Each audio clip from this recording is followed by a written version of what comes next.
The concrete felt like ice against my cheek as I begged my legs to move. Nothing. My brother Danny stood above me, his 16th birthday grin fading as I whispered that I couldn't feel anything below my waist. Dad's voice boomed across our backyard barbecue. "Walk it off, stop being a baby." Mom rushed over not to comfort me but to scold me for ruining Danny's special day. 50 guests watched as I lay motionless, everyone believing I was throwing another dramatic tantrum. Saturday morning arrived with that dry Arizona heat that makes your skin feel tight before 9 a.m. I pulled into the driveway of my childhood home in suburban Phoenix, already dreading the next 8 hours of Danny's birthday celebration. The familiar 2-story house with its beige stucco walls and red tile roof looked the same as always, but somehow smaller, now that I lived in my own apartment across town. My 28 years felt ancient compared to Danny's 16, especially when Dad opened the front door wearing his weekend uniform of cargo shorts and a polo shirt that stretched across his expanding belly. Robert Caldwell had always been a big man, but retirement from construction work had added another 30 pounds to his 6-foot frame. "Ivy's here," he called over his shoulder without looking at me. No hello, no hug, just an announcement like I was a package delivery. Mom appeared behind him, Patricia Caldwell in her element of party preparation chaos. Her graying brown hair was pulled back in a messy bun, and flour dusted her navy blue apron. She'd been baking Danny's favorite chocolate cake since dawn. I could smell it from the doorway. "Oh, good, you can help me set up the backyard," she said, already turning away. "Danny specifically requested the blue tablecloths, not the red ones we used for Easter." I followed them through the house, noting the family photos lining the hallway.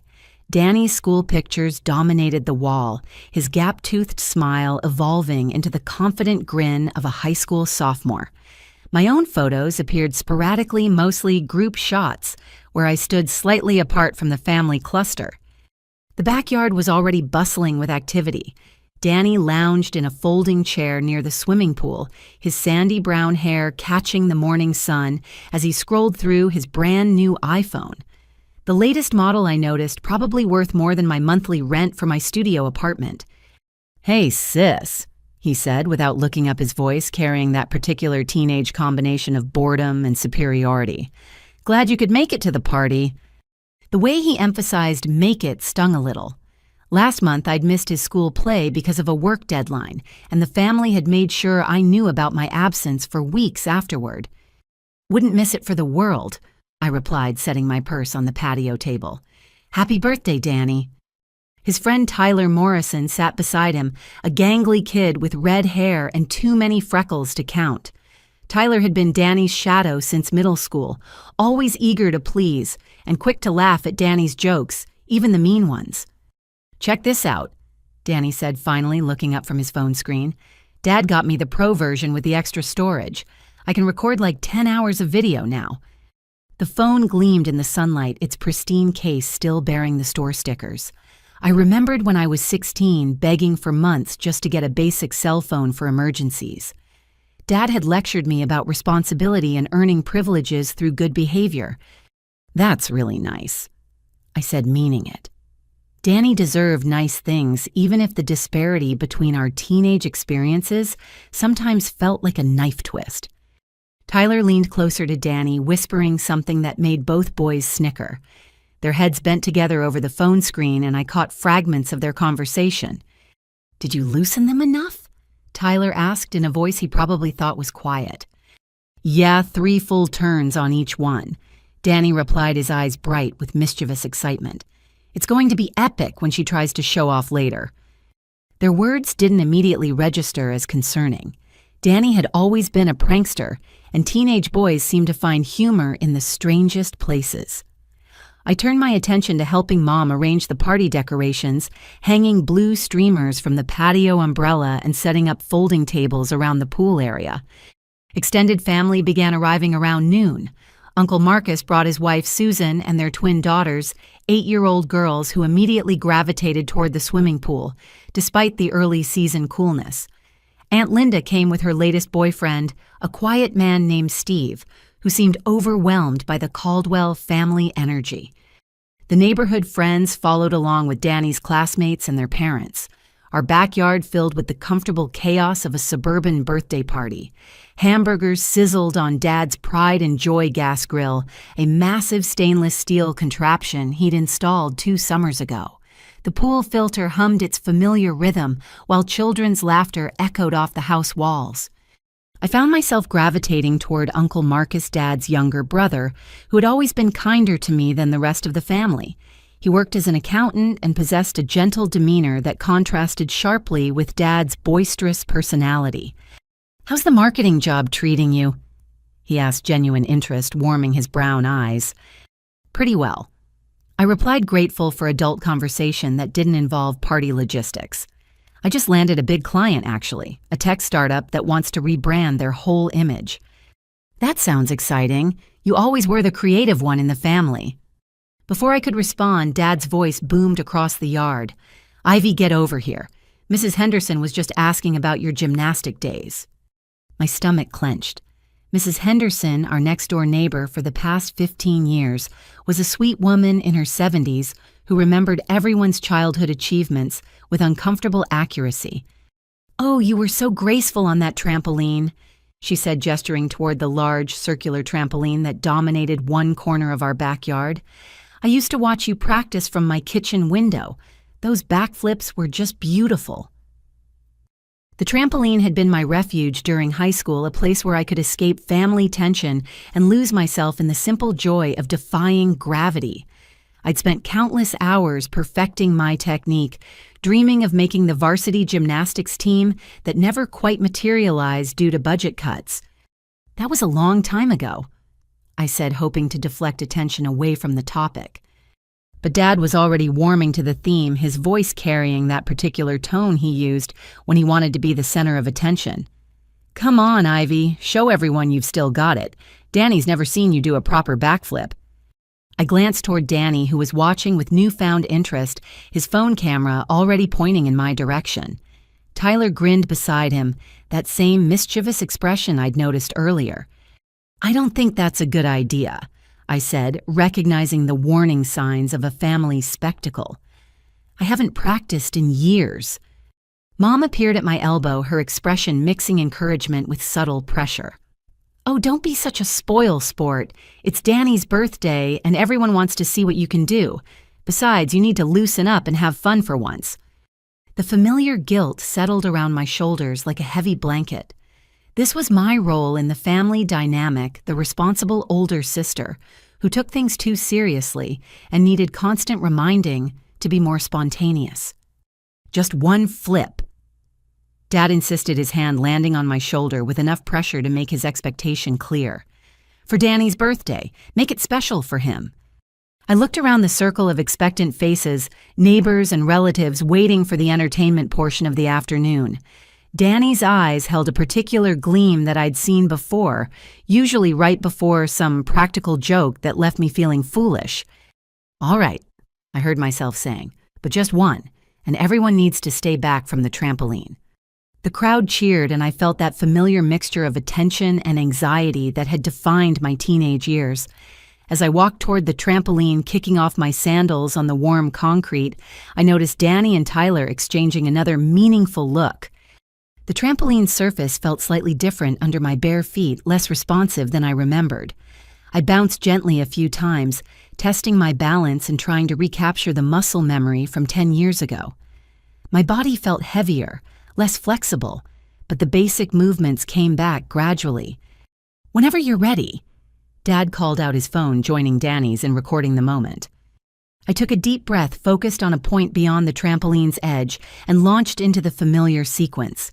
3 small bounces to build momentum, then the powerful jump that should have carried me through a perfect backward rotation. Instead, something went catastrophically wrong. The trampoline surface gave way beneath me with a metallic shriek, springs snapping and cables whipping through the air. Instead of the controlled arc I'd planned, my body tumbled at a sickening angle, heading directly toward the concrete patio that surrounded the pool area. The impact drove every bit of air from my lungs, and my head struck the ground with a sound that silenced the entire party. For a moment, everything went gray around the edges, and I lay still, waiting for my body to recover from the shock. But as the seconds ticked by, a terrible realization crept through my consciousness. I couldn't feel my legs. I couldn't feel anything below my waist. When I tried to move to roll over or push myself up, nothing happened. "Danny." I whispered, my voice barely audible above the sudden chaos of adult voices. "Danny, something's wrong. I can't move my legs." The silence that followed my whispered words felt heavier than the Arizona heat, pressing down on our backyard. I lay on the concrete, my cheek against the rough surface, staring at Danny's sneakers just 2 feet from my face. The bright white leather was unmarked, pristine, like everything else he owned. "Come on, Ivy." Dad's voice cut through the stillness, carrying that familiar edge of irritation. "This isn't funny anymore. Get up." I tried to explain that I wasn't joking, that something had gone terribly wrong with my body, but my voice came out as barely more than a breath. The taste of blood filled my mouth where I'd bitten my tongue during the fall. Mom's shadow fell across my face as she knelt beside me, but her touch on my shoulder felt clinical rather than comforting. "Ivy, honey, you're scaring the children. This really isn't the time or place for one of your episodes."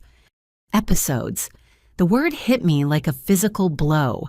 Throughout my childhood, anytime I'd gotten genuinely hurt or upset, Mom had dismissed it as attention-seeking behavior. A sprained wrist from falling off my bike became an episode. Food poisoning that kept me home from school was an episode. Even when I'd cried at my high school graduation because none of my family had shown up, that too had been labeled dramatic overreaction. "Please," I managed to say louder this time. "I really can't feel my legs. Something's wrong with my back."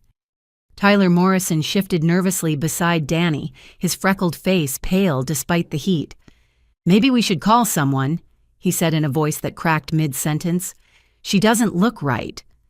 Danny finally spoke, but his words chilled me more than the concrete beneath my cheek. "She's fine. She always does stuff like this when she wants attention. Remember last Christmas when she claimed she was allergic to something in dinner? That had been real, too. I discovered a shellfish allergy the hard way during Mom's seafood casserole experiment, but my hives and difficulty breathing had been attributed to stress and drama-seeking, until Uncle Marcus drove me to urgent care. Mrs. Henderson appeared at the edge of my vision, her wrinkled hands twisted together with worry. "Robert, something isn't right here. Look at how she's lying. That's not normal." Dad's response came sharp and defensive. "Martha, I appreciate your concern, but we know our daughter. Ivy's been pulling stunts like this since she was 12 years old. She'll be up and walking around in 5 minutes, just you watch." But the minutes crawled by and I remained motionless on the concrete. The party guests stood in an uncomfortable circle around me, unsure whether to stay or leave. Someone's child started crying, confused by the adult tension that had suddenly replaced birthday celebration joy. Uncle Marcus pushed through the crowd, his accountant's methodical nature taking over. "This has gone on long enough," he said, pulling out his cell phone. "I'm calling 911. "You absolutely are not." Dad snapped, his voice rising to that dangerous level I remembered from childhood arguments. "We're not turning my son's birthday party into a circus because Ivy decided to throw a tantrum." "Robert, look at her," Uncle Marcus insisted. "Really look at her. Something's genuinely wrong here." I tried to turn my head to see Uncle Marcus to communicate that he was right, but even that small movement sent lightning bolts of pain through my skull. The world tilted sideways and I tasted bile rising in my throat. Mrs. Henderson had moved closer during the family argument, and I felt her cool hand touch my forehead. "Sweetheart, can you wiggle your toes for me?" I concentrated with everything I had, willing my feet to move. Nothing. Not even the smallest sensation of muscle response. Terror began to replace confusion as the reality of my situation settled in. "I can't," I whispered to Mrs. Henderson. "I can't move anything." She straightened up with surprising speed for a woman her age. "That's it. I'm calling for help whether you like it or not, Robert." The argument that followed blurred together in my memory, voices rising and overlapping as family loyalty clashed with common sense. Mom accused Mrs. Henderson of interfering in private family matters. Dad threatened to ban her from future neighborhood gatherings. Uncle Marcus stood his ground about calling emergency services, while Tyler Morrison looked like he wanted to disappear into the ground. Through it all, Danny remained strangely quiet, his earlier smirk replaced by something harder to read. He kept glancing between me and the damaged trampoline his new phone clutched tight in his hands. Mrs. Henderson ignored the family chaos and walked purposefully toward her house to make the call. 3 minutes later, the distant wail of sirens began to echo through our neighborhood. The first responder to arrive was a paramedic named Sarah Chen, a compact woman in her 30s who moved with professional efficiency. She pushed through the cluster of party guests without ceremony, her trained eyes immediately assessing my position and condition. "Can you tell me your name?" she asked, kneeling beside me with a medical bag that smelled of antiseptic and leather. "Ivy Caldwell." I replied, grateful to have someone who seemed to take my situation seriously. Sarah's hands moved gently over my head and neck, checking for obvious injuries while she continued her assessment. "Ivy, I need you to try moving your fingers for me. Can you make a fist?" I could. My hands responded normally, which somehow made the complete absence of sensation below my waist even more terrifying. "Good. Now try to move your legs just a little bit." I concentrated until sweat beaded on my forehead, but my legs might as well have belonged to someone else entirely. Sarah's expression grew grave as she checked my pupils with a small flashlight. Whatever she saw there made her reach for her radio with urgent efficiency. "Dispatch, this is Unit 74. I need immediate trauma response and police backup to 247 Saguaro Drive. We have a potential spinal injury with concerning neurological signs." Police backup. The word sent a chill through the gathered crowd that had nothing to do with the evening air beginning to cool around us. Dad stepped forward, his face flushed with anger and embarrassment. "Officer, there's been a misunderstanding. This is a family matter, and we don't need police involved in our business." Sarah looked up from her examination with steel in her voice. "Sir, when we have a potential serious injury involving a damaged piece of equipment, we follow protocol. Please step back and let me do my job." As if to emphasize her point, she turned her attention back to me, checking my pupils again with obvious concern. "Ivy, I'm seeing some uneven pupil response which suggests possible head trauma, in addition to the spinal injury. We're going to get you to the hospital right away." The word spinal hit the party guests like a physical blow. Conversations stopped mid-sentence, and even the children seemed to sense that something terrible had happened to their afternoon celebration. Sarah spoke into her radio again. "Also request supervisor and detective to scene. I'm observing evidence of equipment tampering that may have contributed to this injury." Equipment tampering. My blood turned to ice as the implication sank in. This hadn't been an accident or equipment failure. Someone had deliberately sabotaged the trampoline. I turned my head just enough to catch Danny's expression, and what I saw there confirmed my worst fears. Guilt panic and the dawning realization that his epic prank had gone catastrophically wrong. The approaching sirens grew louder, promising help and answers, but also the end of whatever normal life I'd built for myself over the past 10 years. As I lay motionless on the concrete surrounded by the ruins of a birthday party and a family that still refused to believe my pain was real, I couldn't have imagined how much worse things were about to become. The ambulance ride to Phoenix General Hospital passed in a blur of medical terminology and urgent radio chatter. Sarah, the paramedic, maintained steady pressure on my neck with a stabilization collar, while her partner navigated through Saturday afternoon traffic with lights and sirens clearing the way. "Ivy, I need you to stay awake for me," Sarah said, her voice cutting through the fog that kept trying to claim my consciousness. "Tell me about your job. What do you do for work?" "Marketing coordinator."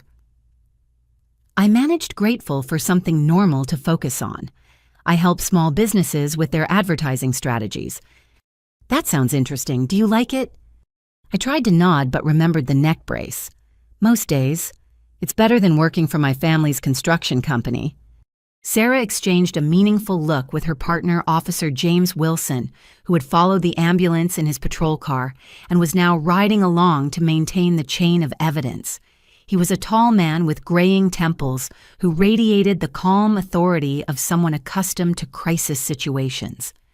The equipment at the scene showed clear signs of deliberate tampering, he said to Sarah in a voice he probably thought I couldn't hear.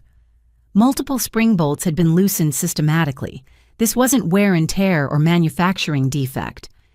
The words confirmed what I'd begun to suspect during those terrible moments lying on the concrete. Danny's whispered conversation with Tyler, his excited anticipation, the way he'd encouraged me to use the trampoline, it all made horrible sense now. Phoenix General's emergency department buzzed with controlled chaos as my gurney rolled through the automatic doors.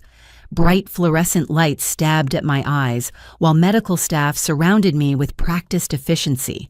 The antiseptic smell brought back memories of childhood visits for Danny's various sports injuries, but this time I was the patient instead of the forgotten sister waiting in uncomfortable chairs. Dr. Rachel Martinez took charge immediately, a woman in her 40s, whose confident manner suggested extensive trauma experience. Her dark hair was pulled back severely, and her brown eyes missed nothing as she conducted her initial examination. Patient is 28-year-old female with complete loss of sensation and motor function below the waist following a fall from height, she announced to the medical team. Possible head trauma with pupil inequality. I want full spinal imaging, CT scan of the head and blood work stat. My parents arrived 20 minutes later, still wearing their party clothes, and expressions of profound irritation. Dad's cargo shorts and polo shirt looked absurdly casual in the sterile hospital environment, while Mom clutched her purse like a shield against unwanted medical expenses. "How long is this going to take?" Dad asked the registration clerk, his voice carrying across the waiting area. "We have guests to get back to, and my son's birthday party isn't over yet." Mom approached my gurney with the same energy she'd used to criticize my party planning earlier. "Ivy, this has gone far enough. You've completely ruined Danny's special day, and now you're embarrassing the whole family with this hospital nonsense." Dr. Martinez looked up from my chart with an expression that could have frozen water. "Excuse me, are you this patient's family?" "We're her parents," Dad said, puffing out his chest in preparation for asserting parental authority. "And we want to know when we can take her home. This whole situation has been blown way out of proportion. Mr. Caldwell, your daughter, has suffered what appears to be a serious spinal injury. She's not going anywhere until we determine the full extent of her condition." "Spinal injury," Mom repeated with a laugh that held no humor. "Doctor, you don't know Ivy like we do. She's been pulling dramatic stunts like this since she was a child. There's nothing wrong with her that some attention won't cure." I wanted to scream at them to demand they listen to the medical professional instead of dismissing my pain as performance art. But the sedative they'd given me for the imaging tests was making everything feel distant and underwater. Dr. Martinez's voice carried new steel when she responded. "Mrs. Caldwell, your daughter is showing clear neurological deficits consistent with spinal cord trauma. This is not a behavioral issue or attention-seeking. This is a medical emergency." Behind them, I could see Officer Wilson interviewing Tyler Morrison in the hallway. Tyler's parents flanked him, their faces pale with shock as their son's words tumbled out in a rush of confession and terror. "He said it would just make her bounce funny," Tyler was saying, his voice carrying despite the family's attempts to whisper. "Danny researched it online. He knew exactly which bolts to loosen to make the spring snap when someone jumped hard enough." The words hit my parents like physical blows. Mom's face went white and Dad's mouth opened and closed without sound. Dr. Martinez had been listening too, and she excused herself to speak with Officer Wilson. Their conversation lasted several minutes, punctuated by pointing toward evidence bags that contained bolts and springs from our backyard trampoline. When she returned, Dr. Martinez's demeanor had shifted into something more formal and cautious. "Mr. and Mrs. Caldwell, I need to inform you that we're required to report this incident to Child Protective Services and the District Attorney's Office. The evidence suggests this injury resulted from deliberate sabotage rather than an accident. That's ridiculous. Dad blustered, but his voice lacked its earlier conviction. Danny's just a kid. Kids play pranks. This is all being blown out of proportion by people who don't understand teenage behavior. Mom tried a different approach, reaching for my hand with sudden maternal concern. Ivy, honey, you know Danny didn't mean to hurt you. He was just being playful. You're not really going to press charges against your own brother, are you?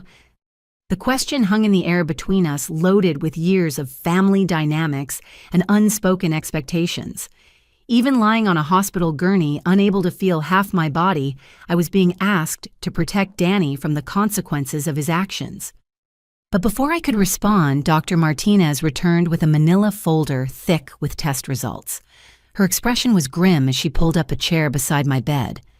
Ivy, I have your imaging results. I need to be completely honest with you about what we found.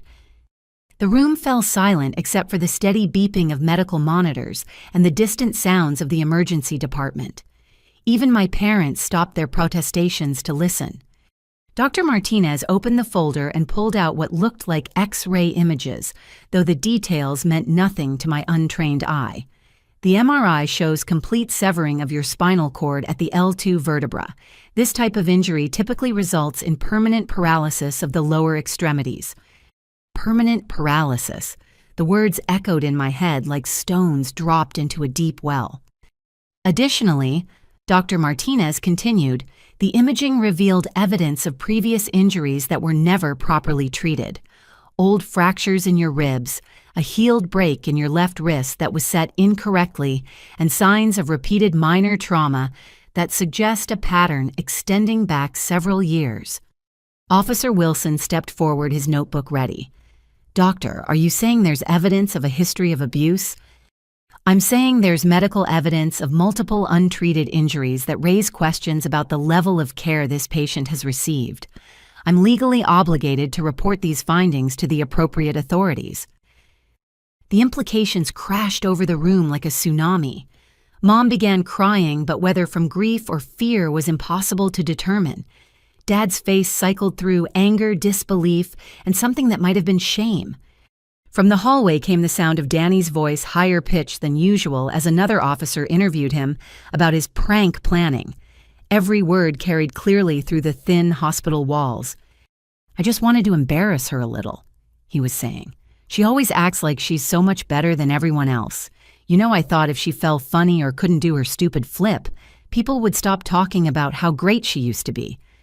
Even through my medication haze, the casual cruelty of his words cut deep. This hadn't been a momentary lapse of judgment or innocent prank gone wrong. This had been calculated humiliation that had destroyed my life as completely as any weapon. Dr. Martinez closed the folder and looked directly at my parents. I'm admitting Ivy for extended observation and treatment planning. Social services will be conducting interviews with all family members over the next few days. I strongly suggest you contact an attorney. The word attorney seemed to flip a switch in Dad's brain. All his bluster and denial evaporated, replaced by the cold calculation of a man realizing he might face serious legal consequences. We want to see Danny, he said, right now, and we're not answering any more questions without legal representation. As my parents hurried from the room to find my brother, I lay in the hospital bed processing the magnitude of what had just happened. Not only was I permanently paralyzed, but the family dysfunction I'd spent years trying to ignore was about to be exposed to the legal system. Dr. Martinez remained beside my bed, her expression softening now that we were alone. Ivy, I know this is overwhelming, but I want you to know that you're not alone in this. We have resources, support systems, and legal advocates who can help you navigate what comes next. I tried to respond, but the words caught in my throat. The girl who had gotten up that morning planning to endure a few hours of family obligation would never walk again. And somehow, that wasn't even the worst part of this nightmare. The worst part was that deep down, I wasn't entirely surprised. Sunday morning brought a parade of medical specialists to my hospital room, each offering a different piece of the devastating puzzle that my life had become. Dr. Martinez arrived first, accompanied by Dr. Kevin Ross, a neurologist, whose gentle manner couldn't soften the brutal facts he delivered. The MRI confirms complete transaction of the spinal cord. Dr. Ross explained, pointing to images on his tablet that looked like abstract art to me. The L2 injury means you'll retain full function of your arms and torso, but there will be no sensation or voluntary movement below that point. No sensation or voluntary movement. The clinical language made it sound almost manageable, but the reality sat in my chest like a lead weight. I would never feel sand between my toes again, never run for a bus, never dance at a wedding. How complete is complete? I asked, surprised by how steady my voice sounded. Dr. Ross hesitated the pause, telling me everything I needed to know. With this type of injury, recovery of function is extremely unlikely. We're looking at permanent paralysis. The word permanent echoed in the sterile hospital air final as a coffin lid closing. Dr. Martinez leaned forward in her chair, her expression mixing professional compassion with something harder to define. Ivy, there's something else we need to discuss. When we examine the older injuries visible on your scans, we found patterns that concern us. She produced a different set of images pointing to areas that glowed white against the dark background. This rib fracture happened approximately 4 years ago and was never properly set. These stress fractures in your left wrist show evidence of repeated impact trauma. There are also signs of previous concussion damage that was never diagnosed or treated. I stared at the screen memories flooding back with uncomfortable clarity. The rib injury had happened during Danny's 13th birthday party when his wrestling demonstration with his friends had gotten out of hand. I'd been knocked into the pool's concrete edge hard enough to see stars, but Dad had insisted I was fine after I got my breath back. The wrist fractures were from last Christmas when I'd slipped on ice while carrying packages to my car after our family gathering. Mom had given me ibuprofen and told me to stop complaining about minor aches and pains. Why is this relevant now? I asked, though part of me already knew the answer. Dr. Martinez exchanged a look with Dr. Ross before responding.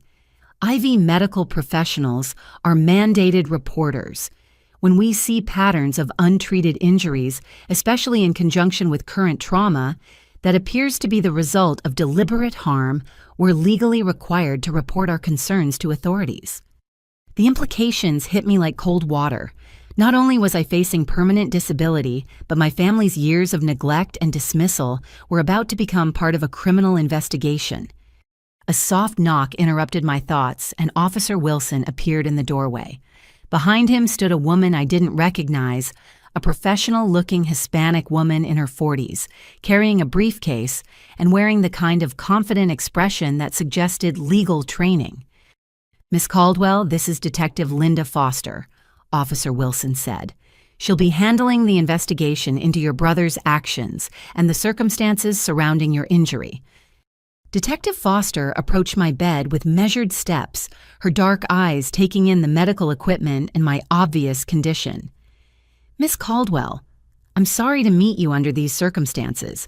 I understand you're dealing with a lot right now, but I need to ask you some questions about what happened yesterday." Before we begin, Dr. Martinez interjected, "I should inform you that we've discovered evidence of multiple previous untreated injuries that raise additional concerns." Detective Foster's expression sharpened with interest. "What kind of evidence?" Dr. Ross pulled up the images on his tablet again, walking through the catalog of old injuries with clinical precision. With each revelation, Detective Foster's notes grew more detailed, her questions more pointed. "Miss Caldwell, can you tell me about these previous incidents? When they occurred, how your family responded, whether you received medical attention?" The questions opened a floodgate of memories I'd spent years trying to forget. The family camping trip where I'd fallen from a climbing tree and limped for weeks while Dad insisted I was exaggerating. The high school graduation party where I'd gotten food poisoning that turned out to be an allergic reaction dismissed as attention-seeking until I passed out. dozens of smaller incidents where my pain had been minimized, ignored, or blamed on my supposed need for drama. My family doesn't really believe in making a fuss about minor injuries. I found myself saying, then immediately felt disloyal for the understatement. Detective Foster set down her pen and looked directly at me. Miss Caldwell, based on what I'm hearing from medical staff and what we discovered at the scene yesterday, this goes well beyond family differences of opinion about medical care. Your brother deliberately sabotaged equipment with the specific intention of causing you to fall. That constitutes assault with a deadly weapon under Arizona law. Assault with a deadly weapon. The phrase sent chills through me that had nothing to do with the hospital's aggressive air conditioning. There's more, Detective Foster continued. We've been interviewing witnesses from the party, including your brother's friend, Tyler Morrison. He's provided detailed information about the planning that went into this prank, including text messages and internet search history. She pulled out a manila folder and extracted what appeared to be printed screenshots. These are from your brother's phone recovered yesterday evening. They show extensive research into trampoline mechanics, safety failure points, and what he calls epic prank ideas that date back several weeks. The screenshots showed Danny's search history in devastating detail. Videos titled Trampoline Fails Compilation and How to Make Someone Fall Funny, mixed with more technical searches about spring tension and weight distribution. Most disturbing were the notes he'd typed into his phone describing his plans to teach Ivy a lesson about showing off and make her look stupid in front of everyone. He planned this. I whispered the evidence making denial impossible. Extensively, Detective Foster confirmed. But here's what concerns me most. According to Tyler Morrison's statement, this wasn't the first time your brother has planned pranks specifically targeting you. He described several previous incidents where your brother deliberately caused you minor injuries, always with your parents' knowledge and tacit approval. The room fell silent as the weight of that revelation sank in. My family hadn't just failed to protect me from Danny's cruelty, they had actively enabled it. Dr. Martinez broke the silence with professional gentleness. Ivy, I need to ask directly. Have you ever felt safe in your family home? Have there been threats, intimidation, or incidents that made you fear for your well-being? The question forced me to confront truths I'd spent years avoiding. The answer was complicated, layered with years of gaslighting and emotional manipulation that had trained me to minimize my own experiences. It wasn't like they hit me, I said carefully. It was more like they never believed me when I got hurt, or they acted like I was being dramatic when I was actually in pain. That's called medical neglect, Detective Foster said bluntly. When parents consistently fail to provide appropriate medical care for their child's injuries, it constitutes abuse under the law. The word abuse hung in the air between us, foreign and familiar at the same time. I'd never applied that label to my childhood experiences, but hearing it spoken aloud felt like a key turning in a lock I hadn't known existed. What happens now? I asked, afraid of the answer. Detective Foster consulted her notes before responding. Your brother will be charged as a juvenile with aggravated assault. Given the premeditation and severity of the outcome, the district attorney may choose to try him as an adult.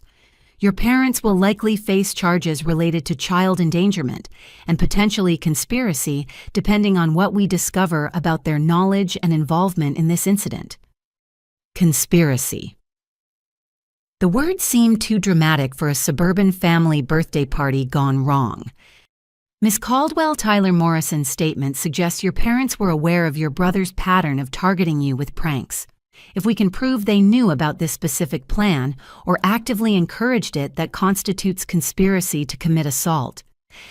As if summoned by our conversation, voices erupted from the hallway outside my room.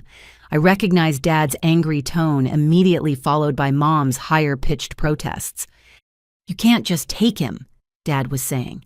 He's a minor and this whole thing is being blown completely out of proportion. It was an accident, a prank gone wrong. Kids do stupid things. A calm male voice responded, though I couldn't make out the words. Then Mom's voice, shrill with panic. He didn't mean to hurt her. Danny loves his sister. He would never intentionally cause serious harm. Detective Foster stepped to the door, listening to the commotion with professional interest. After a moment, she returned to my bedside. "Your parents have hired an attorney," she said. "Jonathan Hayes from Morrison and Associates. He's advising them not to speak with police without counsel present." The fact that they'd already lawyered up while I lay paralyzed in a hospital bed spoke volumes about their priorities. Even now, facing the destruction of my life, their primary concern was protecting Danny from consequences. Dr. Martinez checked her watch and made a note in my chart. "Ivy, we're going to be transferring you to the spinal injury unit this afternoon. You'll begin working with physical therapy specialists who can help you adapt to your new circumstances." New circumstances, another euphemism for the complete obliteration of everything I'd planned for my future. "I want to call my friend Emma," I said suddenly. "She lives in Tucson, but she'll want to know what happened." "Of course," Dr. Martinez said. "But first, Detective Foster has a few more questions about your family dynamics and previous incidents. This information will be crucial for building a case that ensures justice for what's been done to you."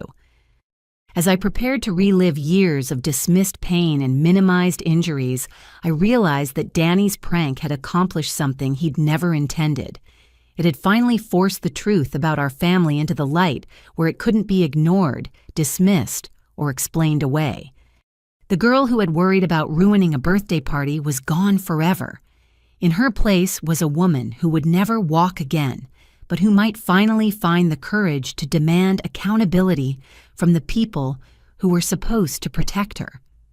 Detective Foster's investigation moved with methodical precision over the next 48 hours. While I learned to navigate the basics of hospital bed controls and tried to process the reality of permanent paralysis, she was building a criminal case that would shatter what remained of my family's carefully constructed facade. Monday morning brought the first major breakthrough.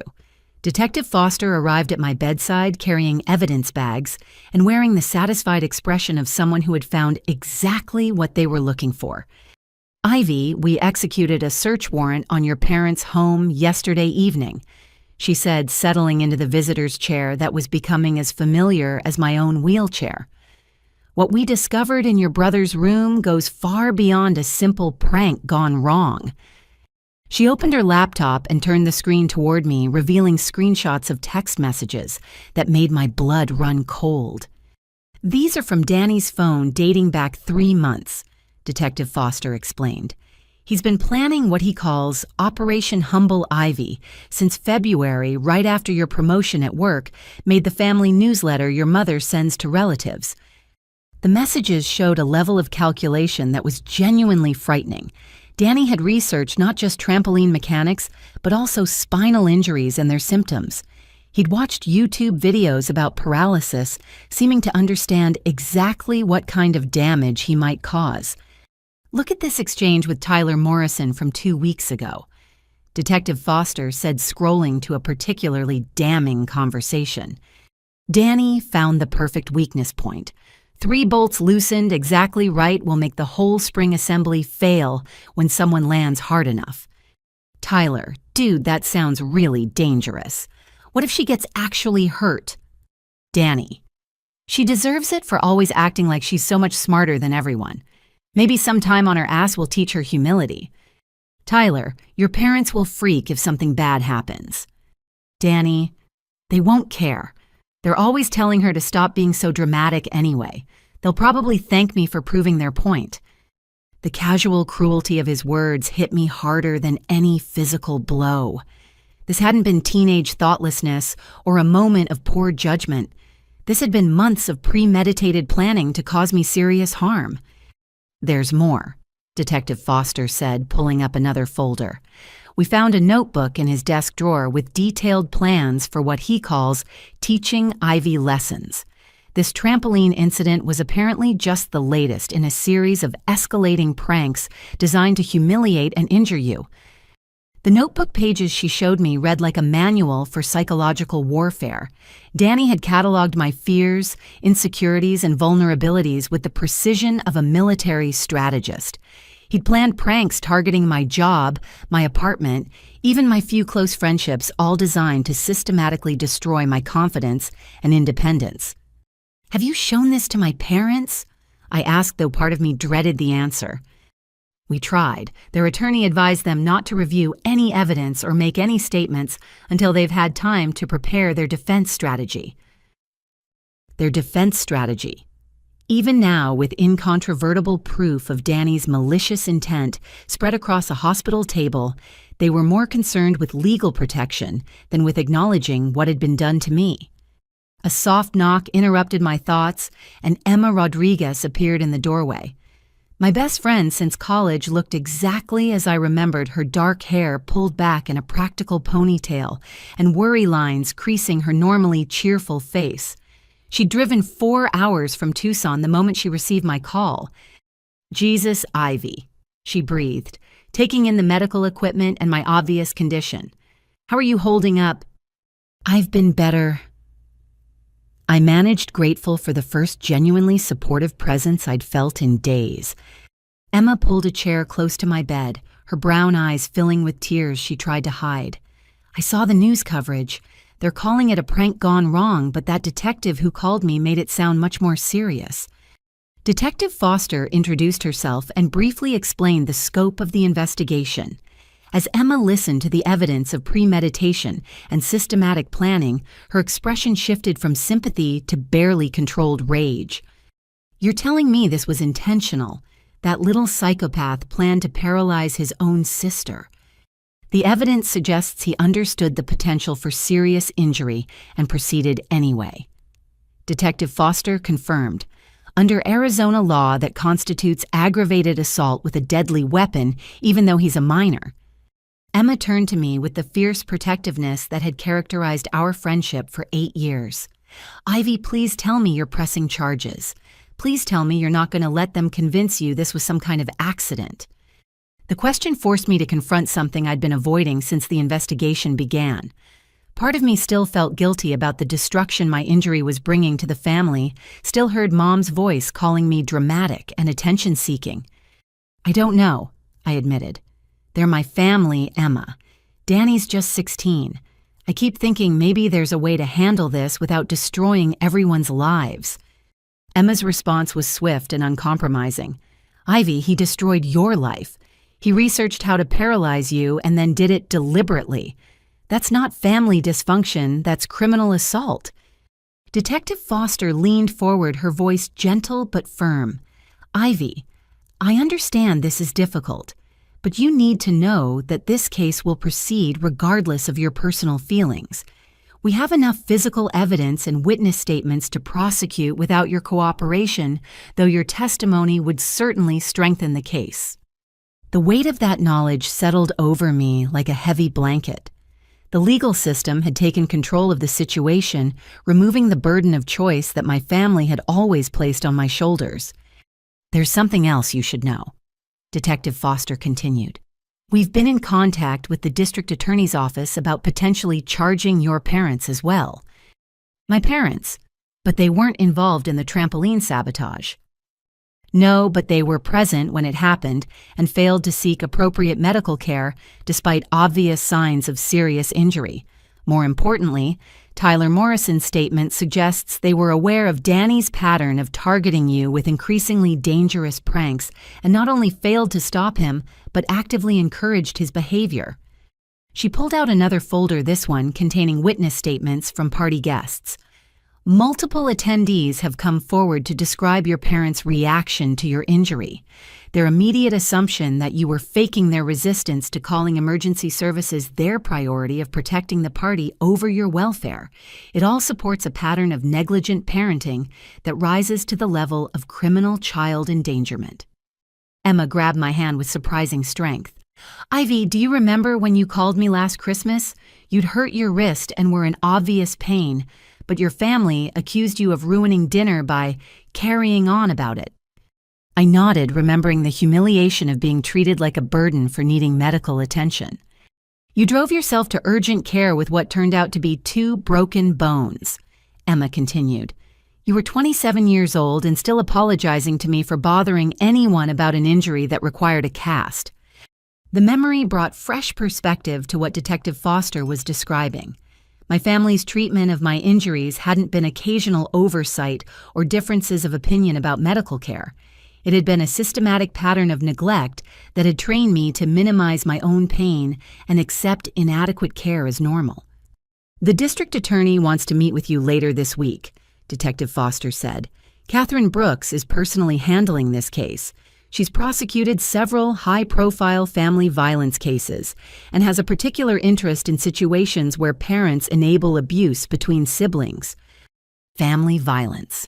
Another label I'd never applied to my childhood experiences, but one that seemed to fit with uncomfortable accuracy.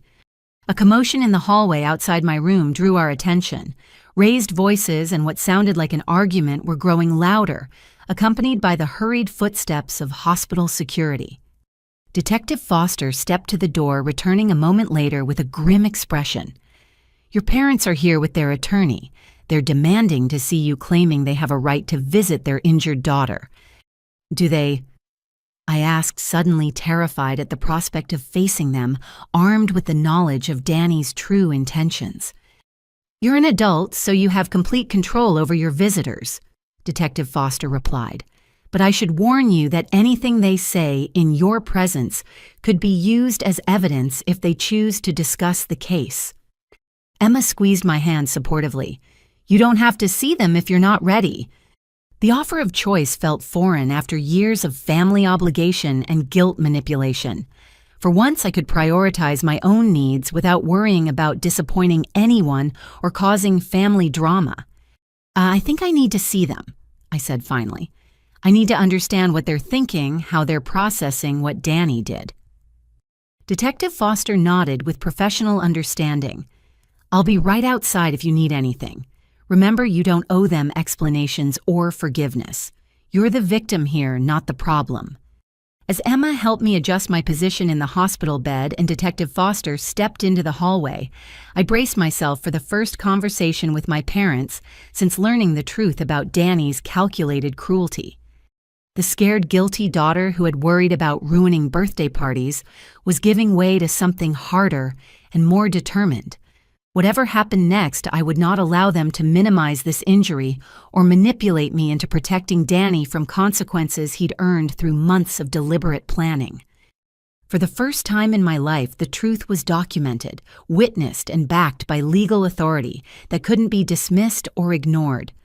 My parents entered the hospital room like actors taking the stage for a performance they'd rehearsed extensively. Dad wore his best khakis and a button-down shirt I'd only seen at church, while Mom clutched a bouquet of grocery store flowers that looked wilted despite their recent purchase. Ivy, sweetheart. Mom said, her voice carrying the artificial warmth I remembered from childhood apologies. We've been so worried about you. The endearment felt like sandpaper against my ears. She hadn't called me sweetheart since I was 12 years old, and only then when other people were listening. Dad positioned himself at the foot of my bed with the authoritative stance he'd used throughout my childhood to deliver lectures about responsibility and family loyalty. We need to talk about this situation with Danny. Things have gotten completely out of hand. You mean the situation where Danny deliberately sabotaged equipment to paralyze me? I asked, surprised by the steadiness of my own voice. Mom flinched as if I'd slapped her. Ivy, you know that's not what happened. Danny made a mistake, yes, but calling it deliberate is just cruel. He's devastated about your accident. It wasn't an accident, Mom. The police have evidence. Danny planned this for months. Dad's face flushed the familiar red that preceded his legendary temper explosions. That's enough. I don't care what some detective claims to have found. Danny is a good boy who made an error in judgment. He doesn't deserve to have his life destroyed over teenage stupidity. The casual dismissal of evidence and my permanent disability as teenage stupidity crystallized something that had been building in my chest since the investigation began. For the first time in my life, I felt genuine anger toward my parents rather than hurt and confusion. His life destroyed. I repeated, my voice rising despite my efforts to stay calm. Dad, I will never walk again. Danny's life is going to continue just fine, while mine has been completely obliterated. Mom stepped forward with the placating gesture I remembered from countless childhood arguments. Honey, you're upset and in shock. The doctors said there might be hope for recovery if you work hard in physical therapy, but Danny's facing serious criminal charges that could ruin his future. There is no hope for recovery, I said flatly. My spinal cord was completely severed. That means permanent paralysis, and those criminal charges exist because Danny committed serious crimes. Dad's voice took on the threatening undertone that had controlled family dynamics for decades. Ivy, you're going to stop this nonsense right now. Family comes first, and that means protecting your brother from a legal system that wants to destroy young men for making mistakes. The familiar manipulation tactic might have worked on the scared child I'd been, but something fundamental had shifted in me during the past few days. The daughter who had spent years apologizing for taking up space was being replaced by a woman who refused to minimize attempted murder as a mistake. Get out, I said quietly. What? Mom asked, clearly not having heard what she expected. Get out of my room, both of you, right now. Dad's face went from red to purple. Young lady, you don't get to dismiss your parents when we're trying to have a reasonable conversation about family responsibility. I said, get out, I shouted loud enough to bring hospital staff running.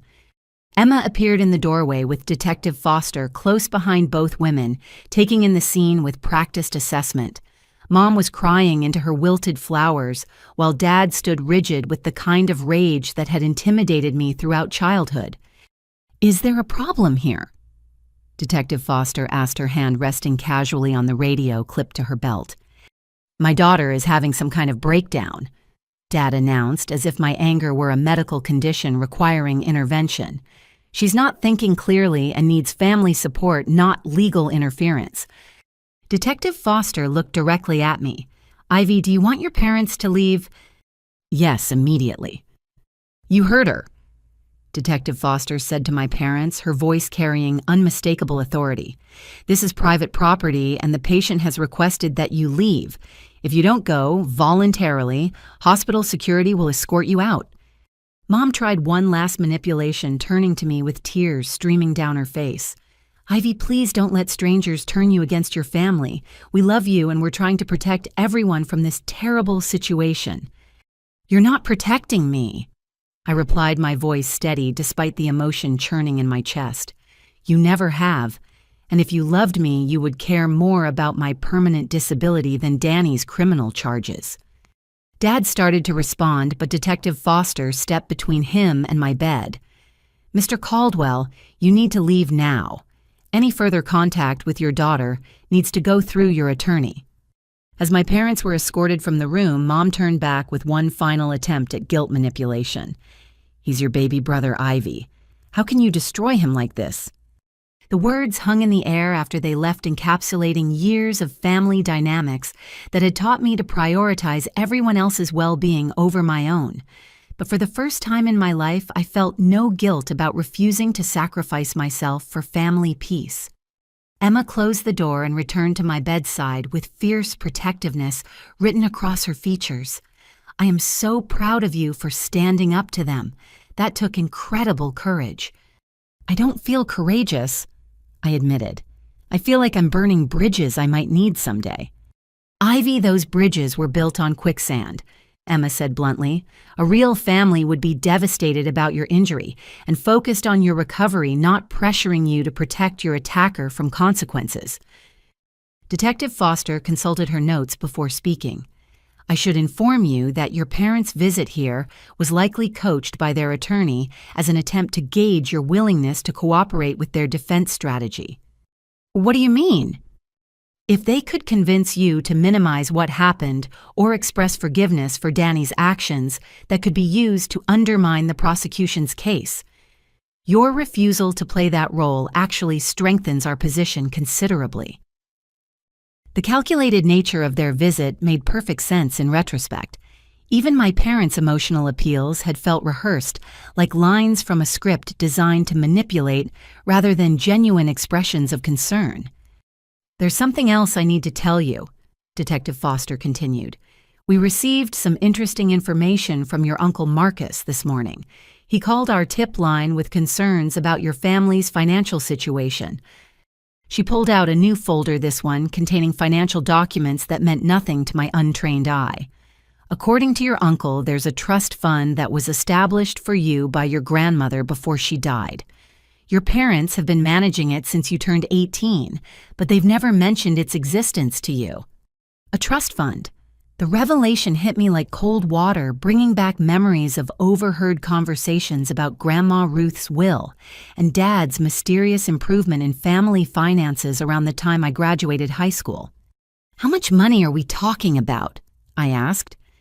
Detective Foster consulted the documents. "According to the bank records we subpoenaed, the original trust was worth approximately $150,000 when it was established 8 years ago.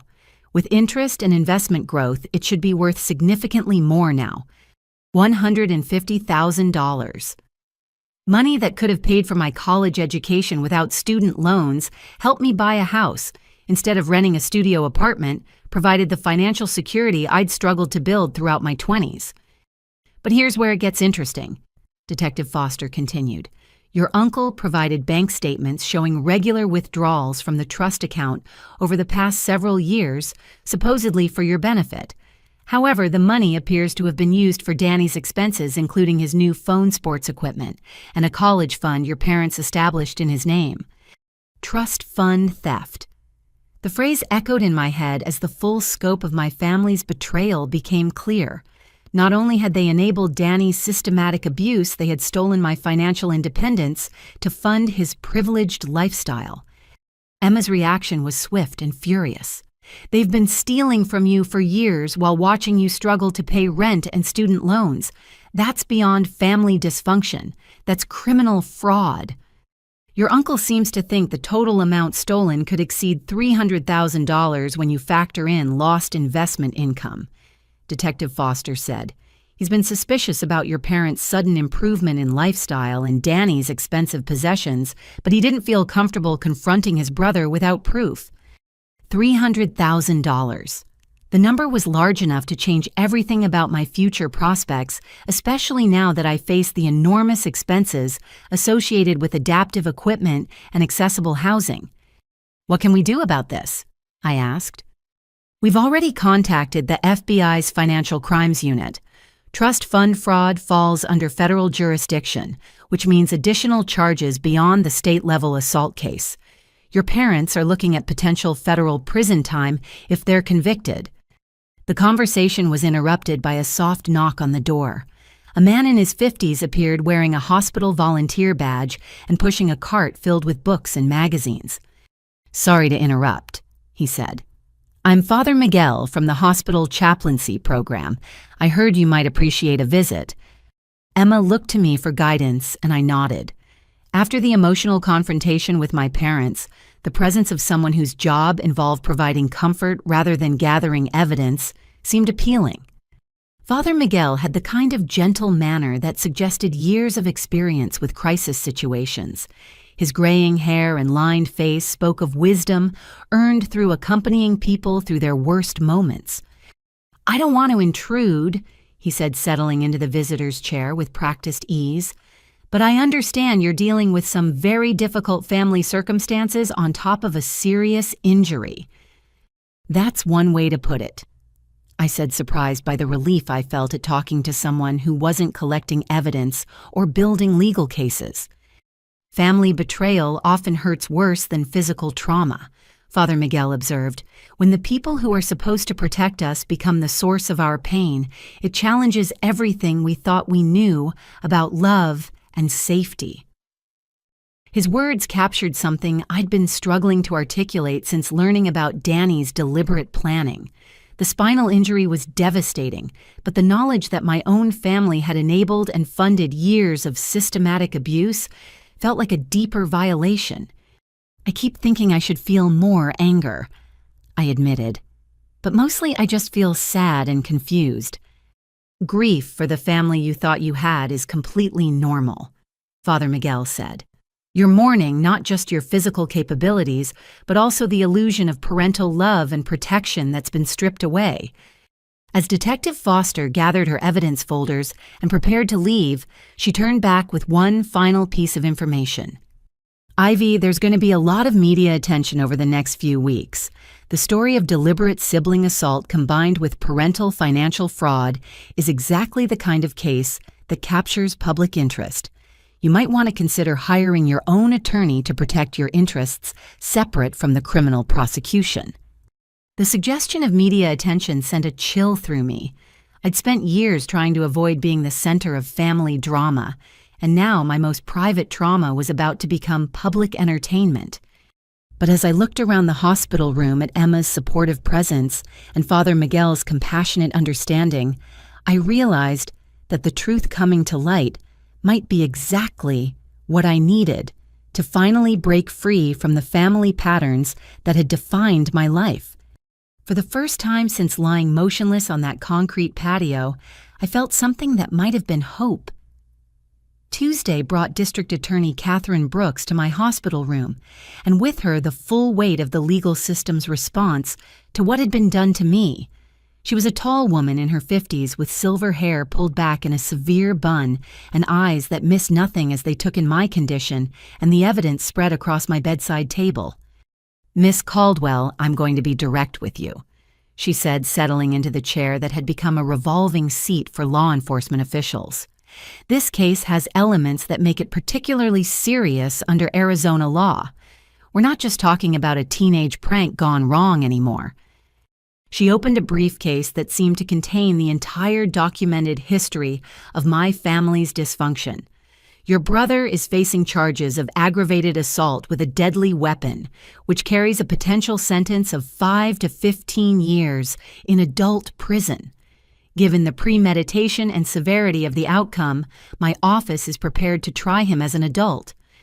Adult prison. The phrase sent ice through my veins as I thought about 16-year-old Danny facing the reality of violent criminals and hardened offenders. But the recording your friend helped you make has opened up an entirely new dimension to this case. D.A. Brooks continued producing a small digital recorder I recognized as Emma's.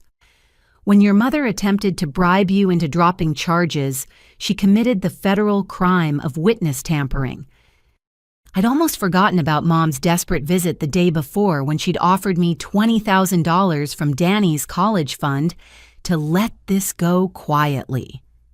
Emma had been quick-thinking enough to record the conversation on her phone, thinking it might be relevant to the investigation. "Witness tampering is a felony that carries up to 20 years in federal prison," D.A. Brooks explained. "Combined with the trust fund fraud, Detective Foster discovered your parents are facing serious federal charges, in addition to state-level child endangerment accusations." The scope of the legal consequences was becoming overwhelming. What had started as a backyard accident was metastasizing into a complex criminal case that could destroy multiple lives. "I need you to understand something," D.A. Brooks said, her voice carrying the authority of someone accustomed to dealing with reluctant witnesses. "This prosecution will proceed regardless of your personal feelings about your family. We have sufficient evidence to convict without your cooperation, though your testimony would certainly strengthen our case." "What if I don't want to testify?" I asked, imagining the trauma of facing Danny and my parents in a courtroom while describing years of abuse and neglect. "That's your choice as the victim, but I want you to consider something. Your brother researched spinal injuries before carrying out this assault. He knew he might paralyze you and proceeded anyway. That's not teenage stupidity, that's attempted murder." Attempted murder. The words hung in the sterile hospital air like a physical presence. If we don't prosecute this case to the full extent of the law, we send a message that family violence is somehow less serious than violence between strangers. Your brother could easily target someone else in the future if he doesn't face real consequences for his actions. The argument was compelling, especially when I considered Tyler Morrison's statement about previous pranks and Danny's notebook full of plans for escalating harassment.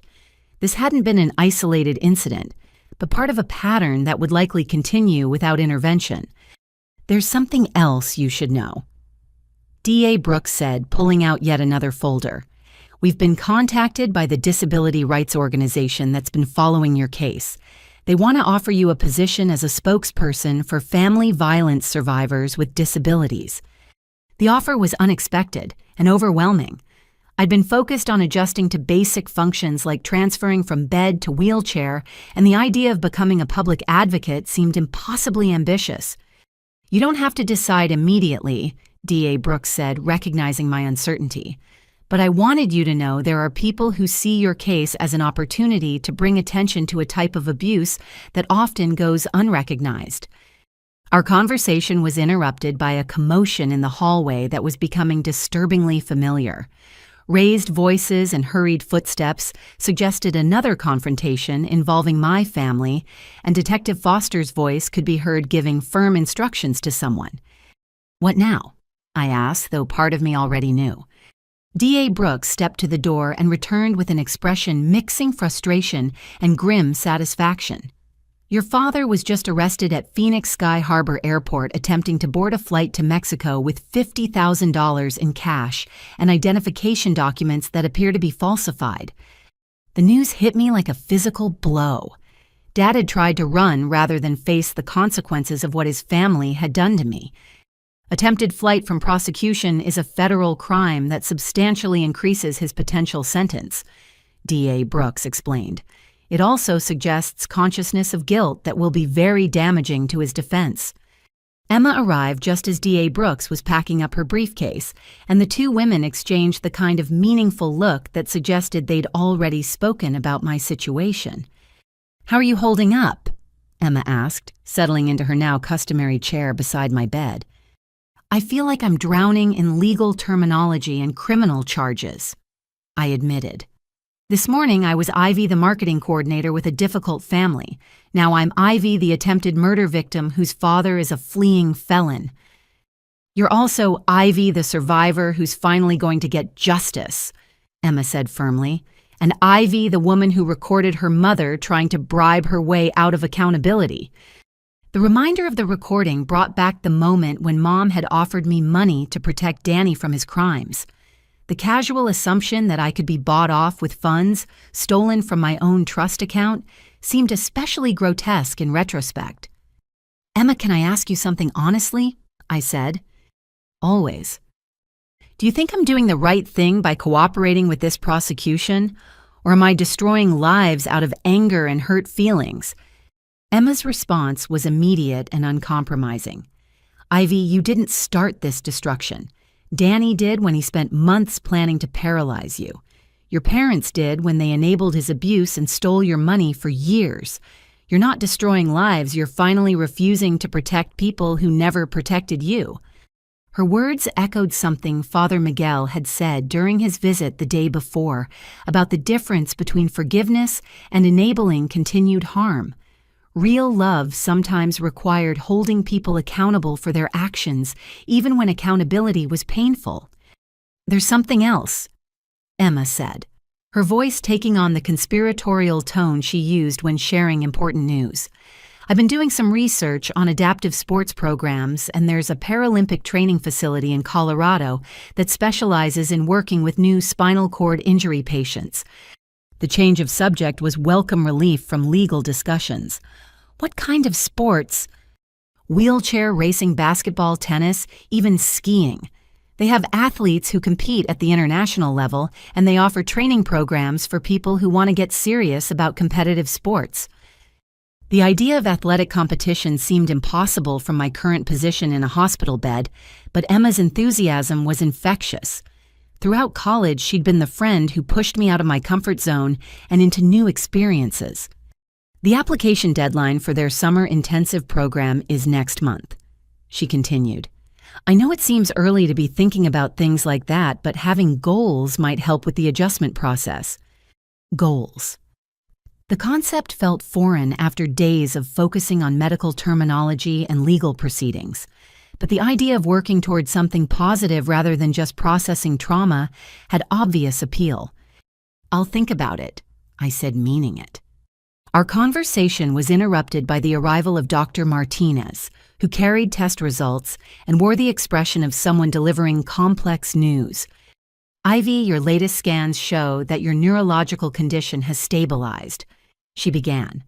"There's no additional swelling or complications, which means we can begin planning your discharge and transition to rehabilitation services." Discharge. The word brought a mixture of relief and terror. The hospital had become a protective cocoon where medical staff managed every aspect of my care.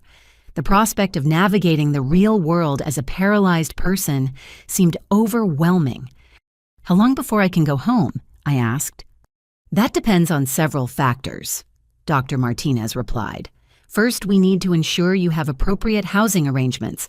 Your current apartment isn't accessible for wheelchair use, so you'll need to make alternative living arrangements." The practical implications of my injury were beginning to penetrate beyond medical care. My studio apartment was on the second floor with no elevator, and the bathroom was too small for wheelchair access. Even if I could return to work, I'd need to find a new place to live. Second, you'll need several weeks of intensive rehabilitation to learn basic skills for independent living. Things like transfers, wheelchair navigation, adaptive driving, and home management skills. Independent living. The phrase carried both promise and daunting responsibility.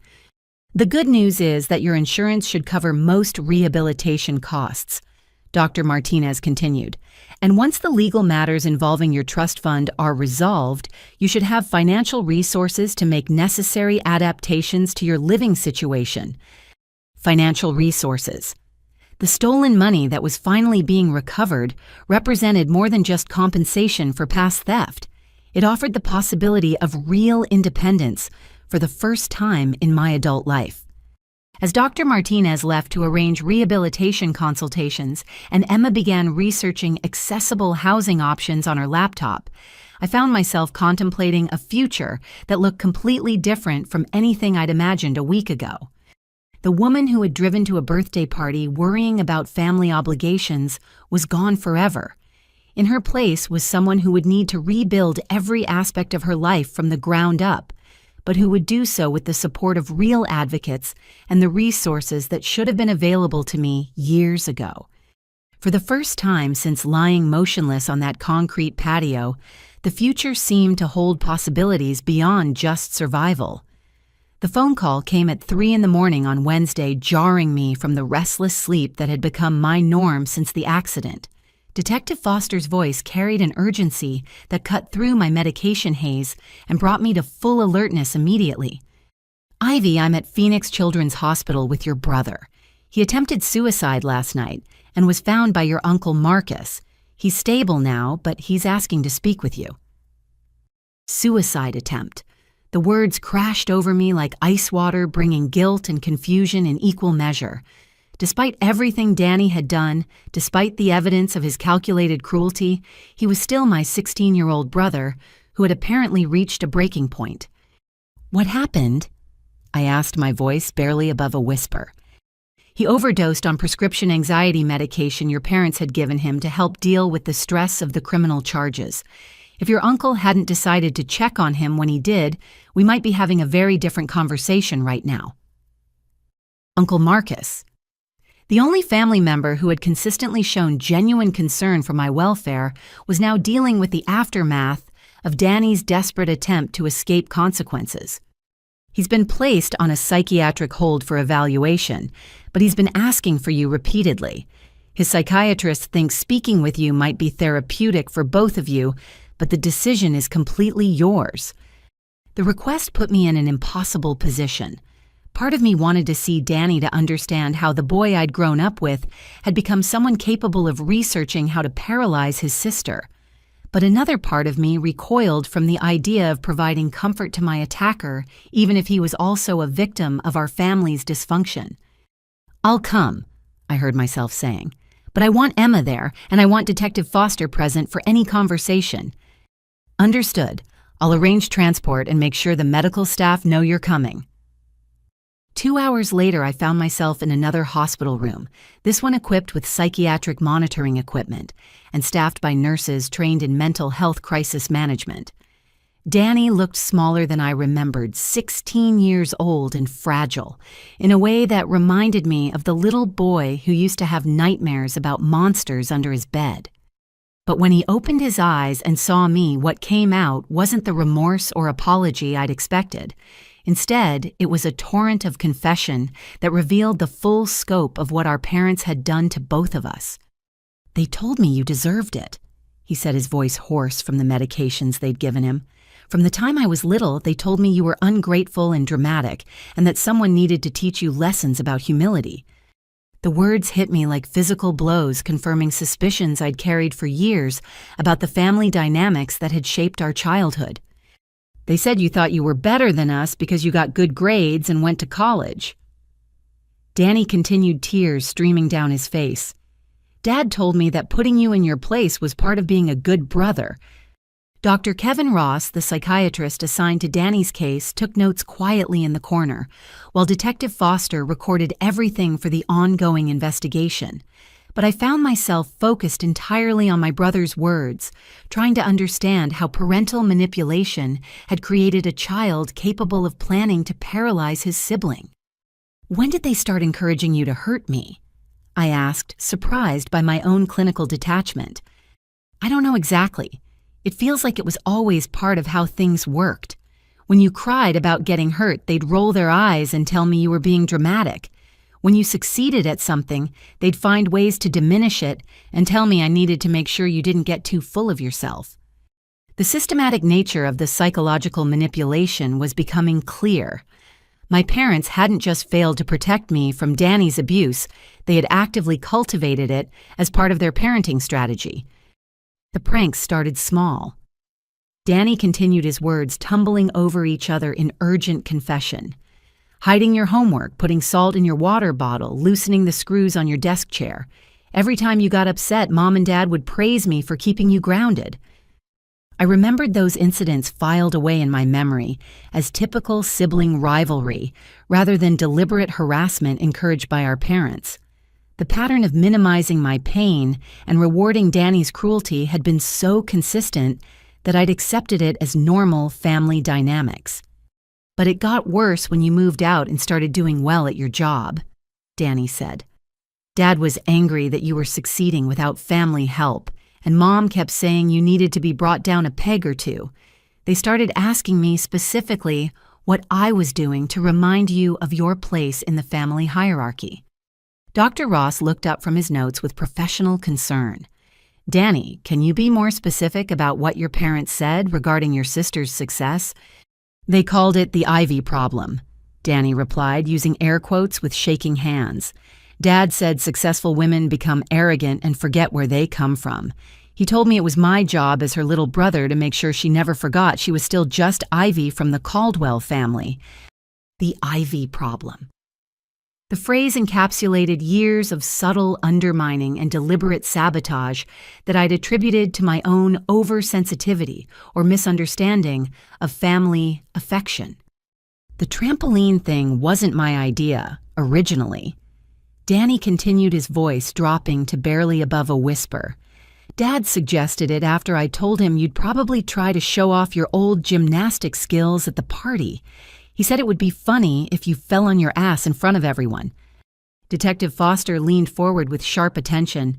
"Danny, are you saying your father specifically suggested sabotaging the trampoline?" "He didn't tell me exactly how to do it, but he said accidents happen when people get overconfident on equipment they haven't used in years." Then he winked at me like we shared a secret. The implication was staggering. If Danny's account was accurate, Dad hadn't just enabled the assault, he had actively suggested it, while maintaining plausible deniability about the specific mechanics. "Why didn't you tell the police this earlier?" Emma asked, speaking for the first time since we'd entered the room. Danny's response revealed the depth of psychological manipulation he'd endured. "Because I thought I'd get in more trouble for blaming them. They always taught me that taking responsibility meant not making excuses or pointing fingers at other people. The twisted logic made perfect sense within the context of our family's dysfunction. Even facing criminal charges, Danny had been conditioned to protect our parents at his own expense. Dr. Ross set down his pen and addressed Danny directly. "Have you told your parents about your suicidal thoughts or your feelings of guilt about what happened to your sister?" "I tried to," Danny said, fresh tears beginning to flow. "But Mom said I needed to stop wallowing in self-pity and focus on defending myself against false accusations. Dad said real men don't break down when facing adversity." Even during their son's mental health crisis, my parents had prioritized legal strategy over emotional support. The pattern of emotional neglect and manipulation extended far beyond their treatment of me. "Danny, there's something I need to tell you," I said, surprised by the compassion I felt for the boy who had destroyed my life. "What happened to me wasn't your fault alone. You were a child being manipulated by adults who should have protected both of us." His reaction was immediate and intense.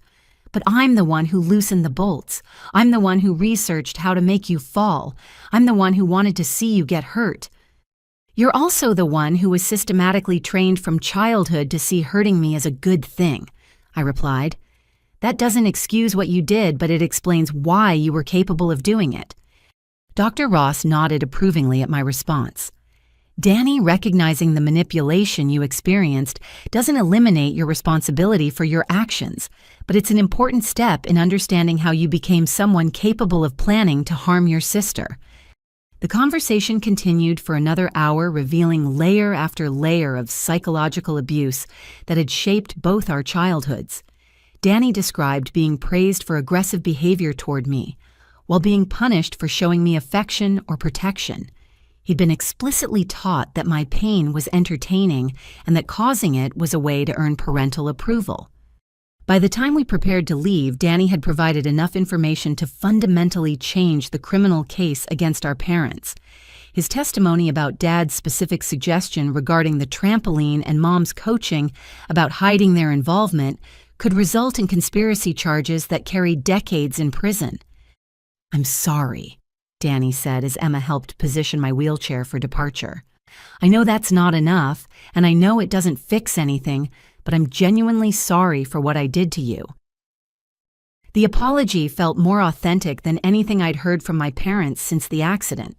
Whatever Danny had become under their influence, there was still enough of the real person left to recognize the magnitude of what had been lost. "I accept your apology," I said, meaning it. "But Danny, you need to testify about what Mom and Dad taught you. Other families need to see what this kind of manipulation can lead to."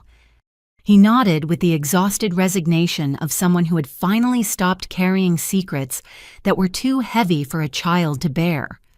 As we left the psychiatric ward, Detective Foster confirmed what I'd already suspected. Danny's revelations had provided the missing pieces needed to file conspiracy charges against our parents. The case was no longer just about parental negligence, but about active participation in planning an assault that had permanently disabled their daughter. The damaged teenager in that hospital bed was both my attacker and my fellow victim, a distinction that would complicate my feelings for years to come, but didn't change the fundamental truth that justice required exposing the adults who had created him. Thursday morning brought attorney Lisa Chen to my hospital bedside, and with her revelations about my family's financial crimes that made the physical assault seem almost simple by comparison. She was a sharp-featured woman in her 40s who specialized in financial fraud cases and carried herself with the confidence of someone who had seen every type of family betrayal imaginable. "Miss Caldwell, what I'm about to show you will probably be upsetting." She began opening a briefcase filled with bank statements and legal documents. "Your Uncle Marcus was correct about the trust fund theft, but the situation is significantly worse than we initially suspected." She spread the papers across my bedside table like pieces of a puzzle that would reveal the true scope of my parents' deception. The numbers and account details meant nothing to me initially, but as she walked through each document, A picture of systematic financial abuse emerged that was breathtaking in its audacity. Your grandmother Ruth established this trust fund with an initial deposit of $300,000, not the $150,000 we first reported, Lisa explained. The money was specifically designated for your education, housing, and future security, with very clear restrictions on how it could be used. $300,000. The number was large enough to represent complete financial independence, the kind of security that could have eliminated the stress and struggle that had defined my adult life. But here's where it gets interesting. Lisa continued pulling out a thick folder of bank statements. Over the past 8 years, your parents have systematically withdrawn funds for expenses that had nothing to do with your welfare. Danny's private school tuition, family vacations to Europe, a new truck for your father, renovations, to the family home, even Mom's cosmetic surgery. The list of expenditures read like a catalog of the lifestyle improvements I'd watched my family enjoy while I struggled to pay student loans and rent. Every success they'd celebrated had been funded with money intended to secure my future. The total amount stolen exceeds $400,000 when you include lost investment income. Lisa said, her voice carrying the outrage of someone who had spent her career fighting financial predators. Your parents essentially used your inheritance as their personal bank account while watching you live paycheck to paycheck. $400,000.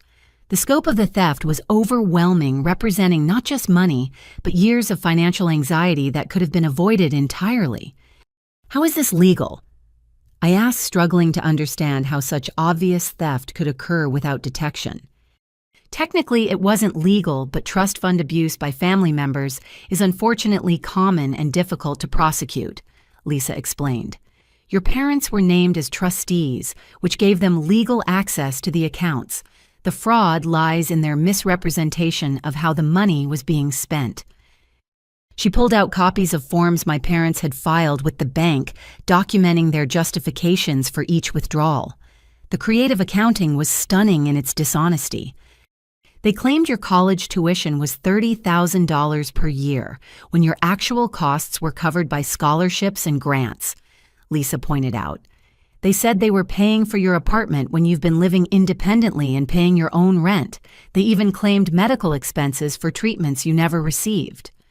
Each lie built upon previous deceptions, creating a financial house of cards that had funded my family's comfortable lifestyle, while I believed I was struggling due to my own inadequacy and poor financial management. The most disturbing part, Lisa continued, is that they established a college fund for Danny using money stolen from your trust. He's been accepted to Arizona State with what he believes is a merit-based scholarship fund, but it's actually your grandmother's money that was always intended for you. The emotional impact of that revelation was devastating. Not only had they stolen my financial security, they'd used it to give Danny opportunities while allowing me to believe I'd failed to earn similar advantages through my own efforts. What can we do about this? I asked, though part of me was afraid the theft was too old and complex to remedy. The FBI's Financial Crimes Unit is treating this as a federal case because it involves trust fund fraud across state lines, Lisa replied. Your grandmother's estate was probated in California, and the stolen funds were moved through multiple accounts in different states to obscure the paper trail.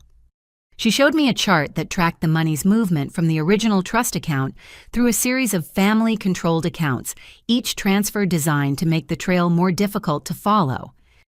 Additionally, we're filing civil lawsuits to recover the stolen funds plus interest and punitive damages. Your parents' assets will be frozen pending resolution of the criminal charges and will be seeking complete restitution. The prospect of financial justice was gratifying, but it couldn't restore the years of unnecessary stress and limitation I'd endured while my family lived comfortably on money intended for my security. There's one more thing you should know, Lisa said, pulling out a final document that looked different from the bank statements and legal filings. Your grandmother's original will contain provisions that your parents never told you about. The will was written in the formal language of legal documents, but Lisa translated the relevant sections into plain English that revealed yet another layer of family deception. In addition to the trust fund, you were supposed to inherit a rental property in Sedona that's been generating income for the past 8 years, she explained. The property is currently worth approximately $200,000, and it's been producing rental income of about $1,500 per month. A rental property generating passive income while I'd worked overtime to afford my studio apartment. The systematic nature of what my parents had hidden from me was becoming clear, and with it, the realization that my entire adult life had been built on a foundation of lies. The rental income has been going into an account your parents control, supposedly for property maintenance and taxes, Lisa continued. But the actual maintenance costs have been minimal, and they've been using the income as additional discretionary funds. The numbers were adding up to a level of financial security that would have eliminated every source of stress and anxiety that had defined my 20s. I could have owned property-built savings, perhaps even started my own business instead of struggling to establish myself in someone else's company. When will I have access to these funds? I asked, trying to process the enormity of what had been stolen from me. The criminal restitution should be available within 6 months, assuming your parents are convicted, Lisa replied. The civil recovery may take longer, but we should be able to secure interim access to some funds for your immediate medical and housing needs. As she packed up her briefcase and prepared to leave, Lisa handed me a business card and a folder containing copies of all the financial documents we'd reviewed. Ivy, I want you to understand something, she said, her voice carrying the weight of professional experience.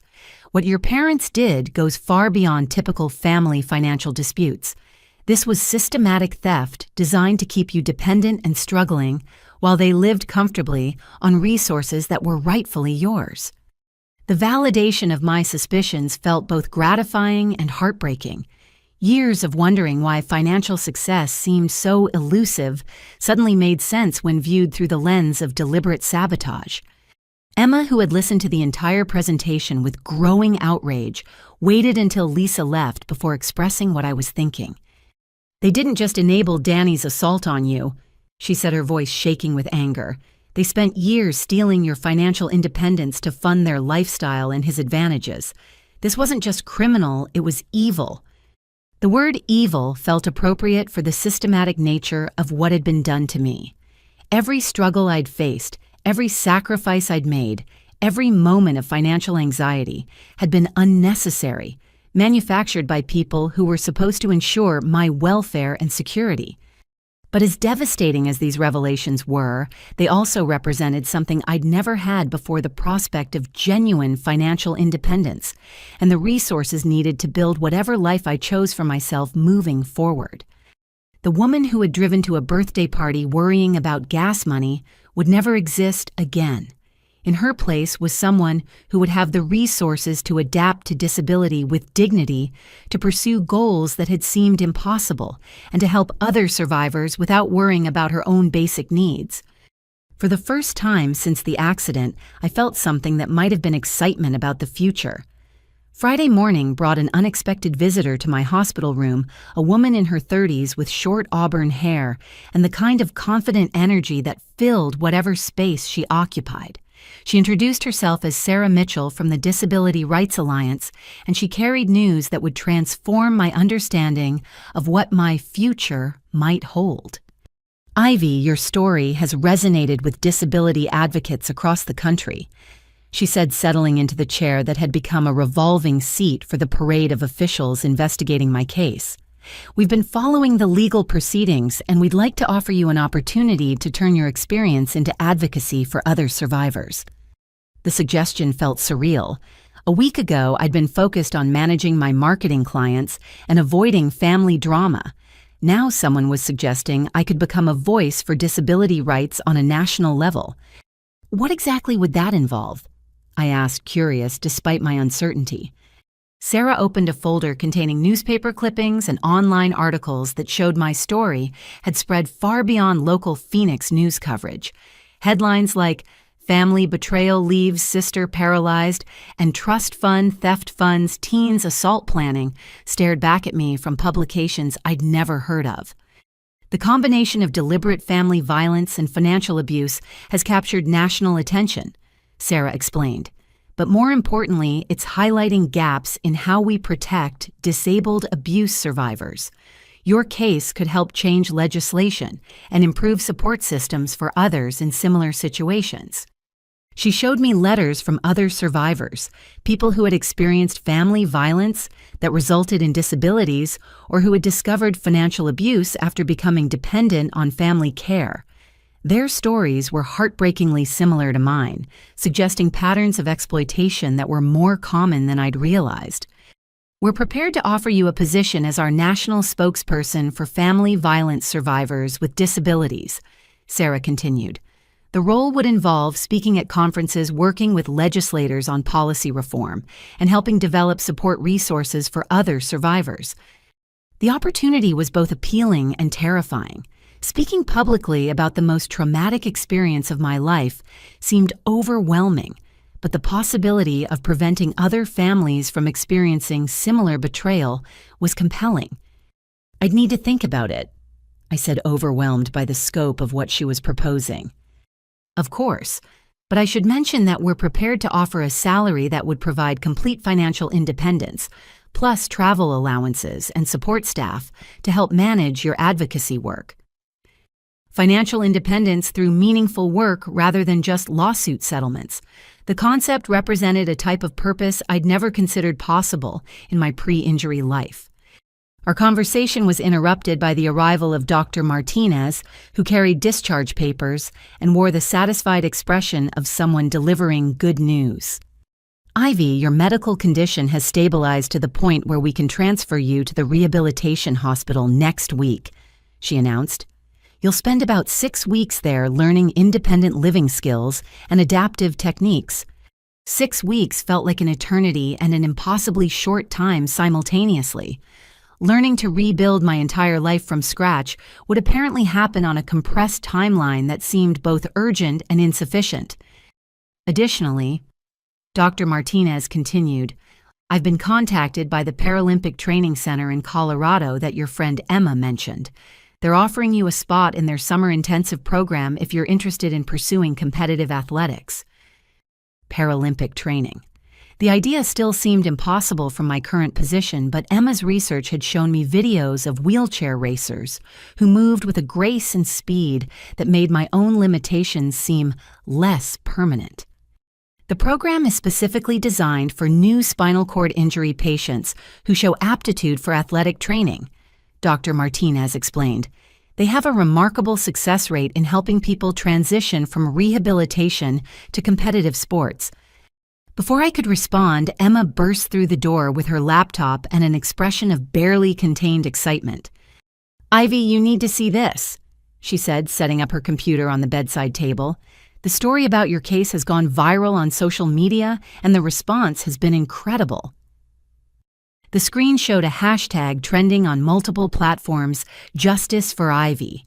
Thousands of people were sharing my story, offering support and demanding accountability for family violence against disabled individuals.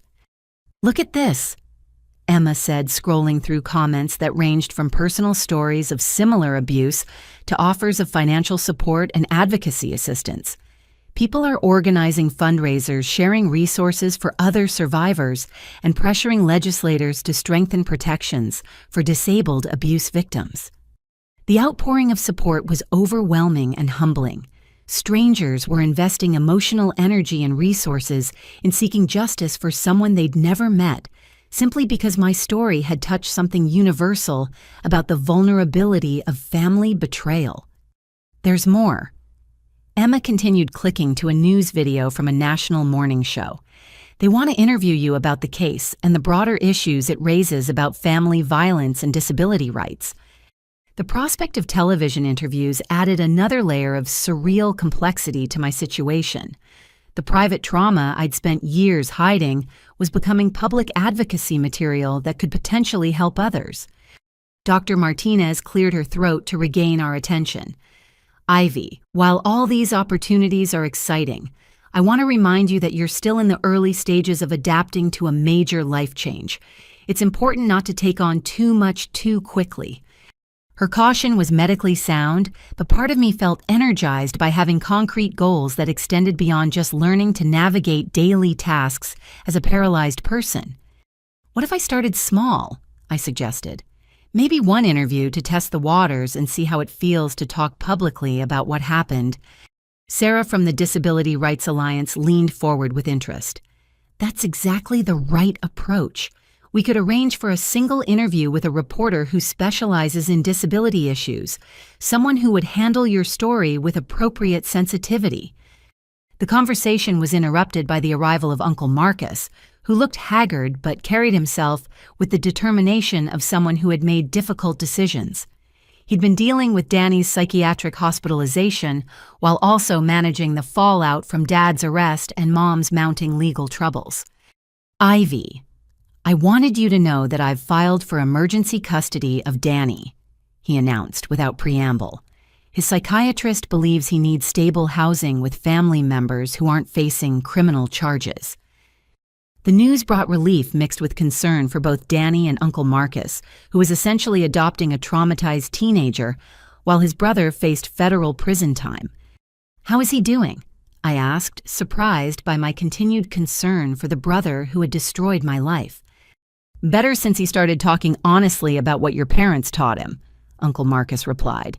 Dr. Ross thinks he has a good chance of recovery if he's removed from their influence permanently. He pulled up a chair and looked directly at me with an expression mixing family loyalty and moral clarity that I'd rarely seen from Caldwell relatives. Ivy, I need you to know that I'm going to testify for the prosecution in your parents' trial, he said. I've suspected for years that they were stealing from your trust fund and enabling Danny's behavior toward you. I should have spoken up sooner, and I'm sorry I didn't. The apology from a family member felt foreign but deeply appreciated. Uncle Marcus represented the possibility that some Caldwell family relationships could survive the destruction of others. What will happen to Danny long term? I asked. If the juvenile court accepts the psychiatrist's recommendations, he'll likely receive counseling and community service rather than incarceration, Uncle Marcus explained. But part of his rehabilitation plan involves making amends to you in whatever way you're comfortable accepting. Making amends. The concept suggested possibilities for healing that seemed impossibly optimistic given the current circumstances. As the afternoon progressed and various visitors shared information about legal proceedings, advocacy opportunities, and rehabilitation plans, I found myself contemplating a future that looked nothing like anything I'd imagined, but held promise in ways I couldn't have anticipated. The marketing coordinator who had driven to a birthday party would never exist again. But in her place was emerging someone with the resources, support systems, and platform needed to ensure other families couldn't destroy their children with the systematic cruelty that had defined my upbringing. For the first time since lying motionless on that concrete patio, I felt genuinely excited about what might come next. Monday morning brought news that would fundamentally change the scope of the criminal case against my parents. Detective Foster arrived at the rehabilitation hospital where I'd been transferred carrying evidence bags and wearing the expression of someone who had uncovered something significant. Ivy, we executed a second search warrant on your parents' house over the weekend. She began settling into one of the therapy room chairs where I'd been practicing wheelchair transfers. What we found suggests this case goes much deeper than we originally suspected. She opened her laptop to show me photographs of documents recovered from Dad's home office, hidden in a safe that had required FBI specialists to open. The papers revealed a level of financial planning that made the trust fund theft seem almost accidental by comparison. Your father has been systematically documenting what he calls Ivy management strategies for the past 5 years. Detective Foster explained, showing me handwritten notes in Dad's familiar scrawl. These aren't just records of the money he stole from your trust fund. They're detailed plans for keeping you financially dependent and emotionally isolated. The documents were chilling in their clinical approach to controlling my life. Dad had tracked my income expenses and social relationships with the thoroughness of a surveillance operation.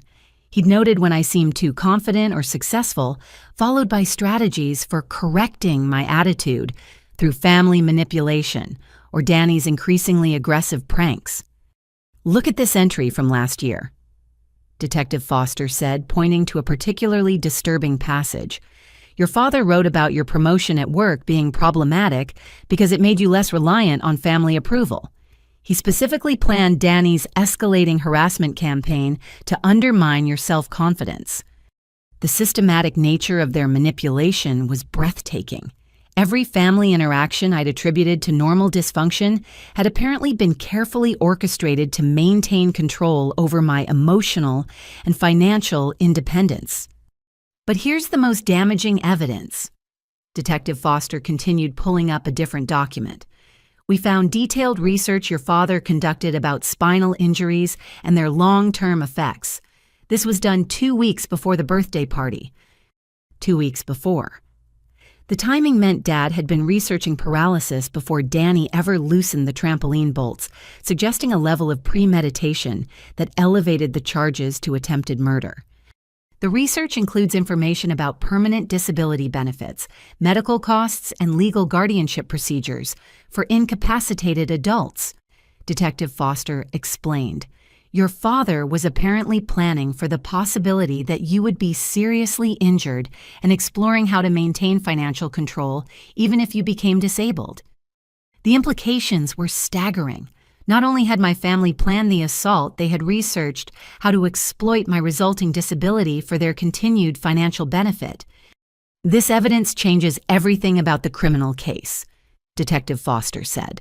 "The district attorney is now prepared to charge your father with conspiracy to commit attempted murder, not just assault. Your mother faces charges for financial conspiracy and witness tampering." Conspiracy to commit attempted murder. The phrase felt surreal, like something from a crime drama, rather than a description of my family's behavior. "What about Danny?" I asked, though part of me dreaded the answer. "His cooperation in exposing your parents' planning has been crucial for building the case," Detective Foster replied. "The juvenile court is likely to accept a plea agreement that involves intensive counseling and community service provided he continues testifying truthfully about the family dynamics." Our conversation was interrupted by the arrival of my physical therapist, Jessica Turner, an energetic woman in her 40s who had been teaching me the basics of wheelchair navigation and transfer techniques. "Sorry to interrupt," Jessica said, "but Ivy has an important visitor. Someone from the Paralympic Training Center is here to evaluate her potential for competitive athletics." The visitor turned out to be Marcus Rodriguez, a former Paralympic gold medalist who now coached new athletes at the Colorado training facility. He moved with the fluid grace of someone completely comfortable with his racing wheelchair, and his presence filled the therapy room with quiet confidence. "Ivy, I've been following your case in the news," he said, settling his chair beside mine with practiced ease. "But I'm here to talk about your future, not your past. Dr. Martinez sent me your medical records, and your physical condition suggests excellent potential for competitive racing." The idea of athletic competition still seemed impossible, but Marcus's matter-of-fact approach made it feel more realistic than abstract possibility. "We have athletes who started training months after their injuries and went on to set world records," he continued. "The key is starting with proper technique and building endurance systematically." He explained the training program structure, which involves 6 months of intensive coaching, followed by qualification competitions that could lead to national team selection. The commitment was substantial, but it offered the kind of concrete goals that had been missing from my rehabilitation planning. "I should mention that we've been contacted by several sponsors who are interested in supporting your training," Marcus added. "Your story has resonated with companies that want to demonstrate their commitment to disability athletics." Sponsorship deals for athletic training felt like science fiction, but Marcus showed me examples of other athletes who had built careers through competitive wheelchair racing. The financial independence was appealing, but the prospect of channeling my recovery energy into physical achievement was even more compelling. Our discussion was interrupted by a commotion in the hallway outside the therapy room. Raised voices and the sound of hospital security suggested another unwanted family confrontation. What now? I asked, though recent experience had taught me to expect the worst from any unannounced family contact. Detective Foster stepped into the hallway and returned with information that confirmed my suspicions. Your father's attorney is here with your mother. They're demanding to speak with you about your testimony plans for the upcoming trial. The prospect of facing my parents again felt overwhelming, especially armed with knowledge of Dad's systematic planning documents and research into exploiting my disability. You don't have to see them, Jessica said firmly. This is a medical facility and your recovery takes priority over legal maneuvering. But part of me wanted to confront them with the evidence of their calculated cruelty to see how they would justify years of systematic manipulation and the planning that had led to my permanent disability. I'll see them, I decided.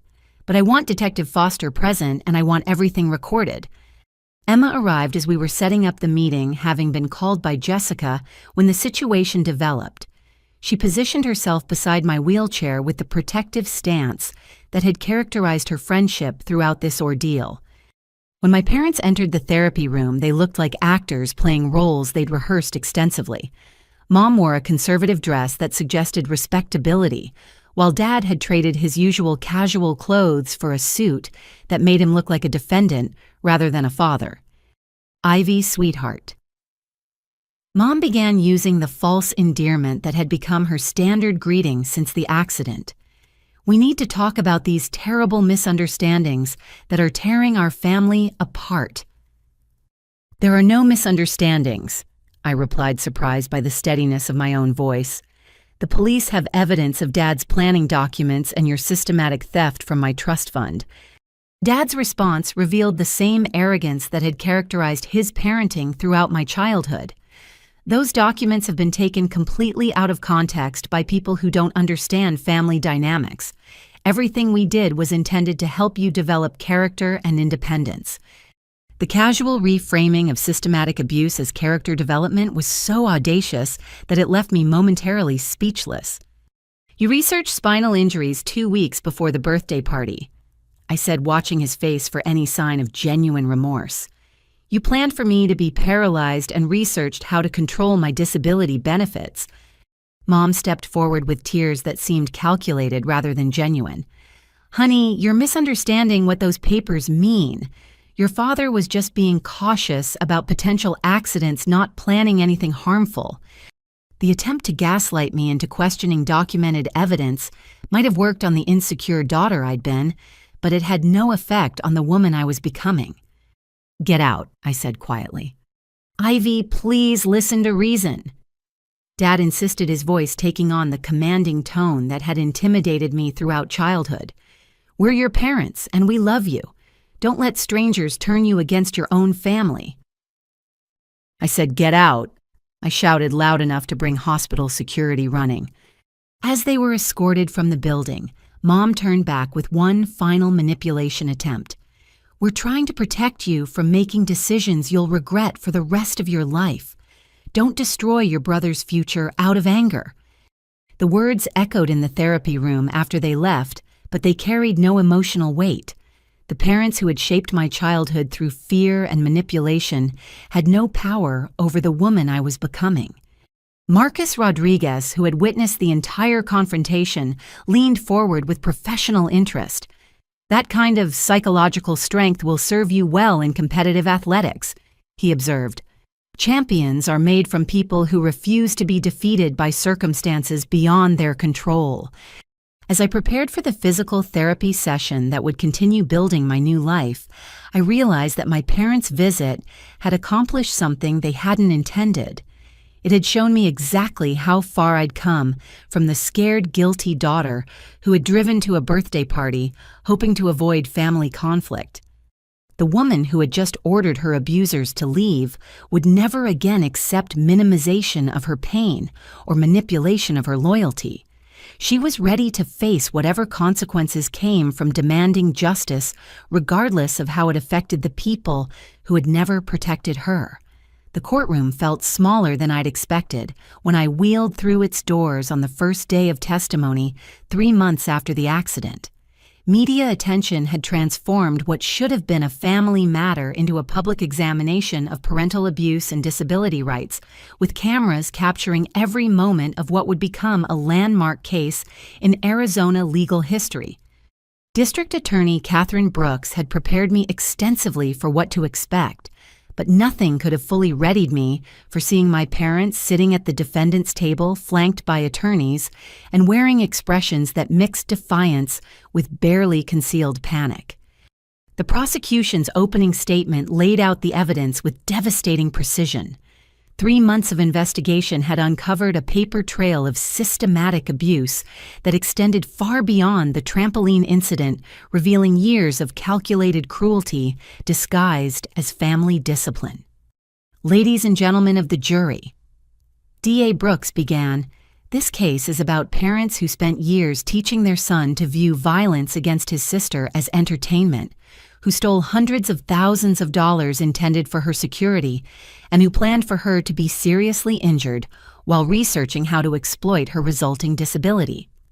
The defense attorney Jonathan Hayes attempted to frame the case as a family tragedy, blown out of proportion by overzealous prosecutors, but his opening statement felt hollow against the weight of documented evidence that would be presented over the following days. Danny took the witness stand on the second day, and his testimony proved to be the most damaging evidence against our parents. 3 months of intensive therapy had given him language to describe the psychological manipulation he'd endured and the systematic way our parents had cultivated his hostility toward me. They called it keeping Ivy grounded. He testified, his voice steady despite obvious emotional difficulty. "From the time I was little, they taught me that hurting her feelings or causing her minor injuries was funny and necessary to prevent her from becoming arrogant." The defense attorney's cross-examination attempted to portray Danny as a troubled teenager, trying to blame adults for his own criminal behavior. But his detailed recollection of specific conversations and incidents, supported by the documents found in Dad's safe, made his testimony unshakable. "Can you describe the conversation you had with your father about the trampoline?" D.A. Brooks asked during redirect examination. "He said accidents happen when people get overconfident on equipment they haven't used in years," Danny replied, looking directly at Dad with a mixture of anger and hurt. "Then he winked at me and said it would be educational if Ivy learned some humility the hard way." The wink. That single gesture encapsulated the casual cruelty that had defined my childhood, the way my pain had been treated as entertainment rather than concern. Dr. Kevin Ross Danny's psychiatrist testified about the systematic psychological abuse both Danny and I had experienced. His clinical terminology gave academic weight to experiences I'd struggled to articulate. The parents created what we call a scapegoat dynamic, where one child is systematically targeted for blame and punishment, while the other is rewarded for participating in the abuse, Dr. Ross explained. This pattern typically escalates over time as the targeted child becomes more independent or successful. The financial evidence presented by FBI forensic accountants revealed the stunning scope of the trust fund theft. Charts and graphs showed how my parents had systematically looted my inheritance, while I struggled with student loans and basic living expenses. The defendants withdrew over $400,000 from the victim's trust fund over an 8-year period, testified Agent Sarah Chen, the FBI investigator who had tracked the money trail. They used falsified documentation to justify expenditures that had nothing to do with the beneficiary's welfare. When my turn came to testify, I wheeled to the witness stand with Emma's supportive presence in the gallery and Uncle Marcus's encouraging nod from the family section. The courtroom fell silent as I was sworn in, and I could feel the weight of media attention and public interest focused on my words. Deb Brooks walked me through the events of the birthday party with careful attention to detail, establishing the timeline and my physical condition before and after the assault. But the most powerful part of my testimony came when she asked about the family dynamics that had preceded the incident. "Can you describe how your parents typically responded when you were injured or in pain?" she asked. "They would usually accuse me of being dramatic or seeking attention," I replied, my voice carrying clearly through the courtroom's sound system. Even serious injuries were dismissed as minor problems that I was exaggerating for effect. I described the pattern of dismissed injuries, the financial struggles I'd endured, while they lived comfortably on stolen money, and the way they'd consistently portrayed Danny's cruelty as normal sibling rivalry that I was too sensitive to handle appropriately. "Did you ever suspect that your brother's pranks were being encouraged by your parents?" D.A. Brooks asked. "Not until I heard his confession in the hospital," I admitted. "I thought Danny was just naturally mean to me. I didn't realize they were actively teaching him to view hurting me as entertainment." The defense attorney's cross-examination attempted to portray me as a bitter daughter, seeking revenge against parents who had made ordinary mistakes in child-rearing. But 3 months of therapy and legal preparation had given me the confidence to respond to his questions without defensiveness or manipulation. "Miss Caldwell, isn't it true that you're hoping to profit financially from these criminal charges against your parents?" he asked. "I'm hoping to recover the money they stole from my trust fund," I replied matter-of-factly. "Money that was legally mine and was taken without my knowledge or consent." "But you're also pursuing civil lawsuits that could result in additional financial gain, correct?" "I'm pursuing lawsuits to recover damages for the permanent disability your clients caused through their systematic abuse," I said, meeting his gaze directly. "The money can't restore my ability to walk, but it can provide the resources I need to live independently despite their actions." The cross-examination continued for 2 hours, but the attorney's attempts to portray me as vindictive or financially motivated fell flat against the documented evidence of years of systematic mistreatment. Uncle Marcus testified about his growing suspicions regarding the trust fund theft and his observations of our family dynamics over the years. His testimony carried particular weight because he was testifying against his own brother, making his credibility difficult to attack. I watched Robert and Patricia encourage Danny's aggressive behavior toward Ivy while dismissing her legitimate complaints about being hurt, he said.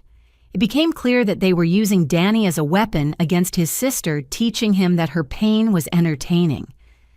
The evidence presentation continued for 6 days, building an overwhelming case that my parents had systematically abused both their children while stealing hundreds of thousands of dollars intended for my security.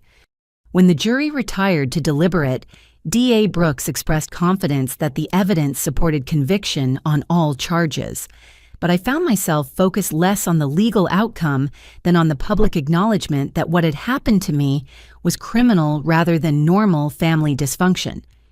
The jury deliberated for less than 2 hours before returning with guilty verdicts on all counts. The speed of their decision suggested that the evidence had been as overwhelming to them as it had seemed to observers throughout the trial. As the verdicts were read, I watched my parents' faces for signs of remorse or recognition of the harm they'd caused. Instead, I saw anger defiance and what appeared to be genuine surprise that they were being held accountable for actions they apparently still viewed as reasonable parenting decisions.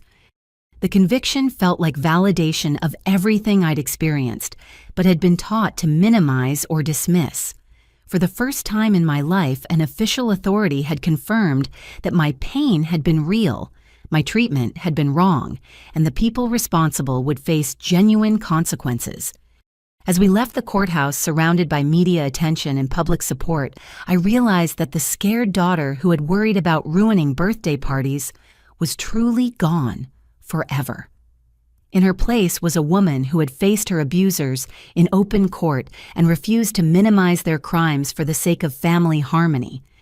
Justice had been served, but more importantly, the truth had been officially recognized and recorded for anyone who might question whether family violence against disabled individuals deserved serious legal response. The sentencing hearing took place 6 weeks after the guilty verdicts in the same courtroom that had hosted the trial, but with an atmosphere of finality rather than uncertainty. Judge Patricia Morrison had a reputation for tough sentences in family violence cases, and her preliminary comments suggested she viewed my parents' crimes as particularly serious examples of parental abuse. Before I impose sentences, Judge Morrison began, I want to address the systematic nature of the abuse documented in this case. The defendants didn't make impulsive mistakes or errors in judgment.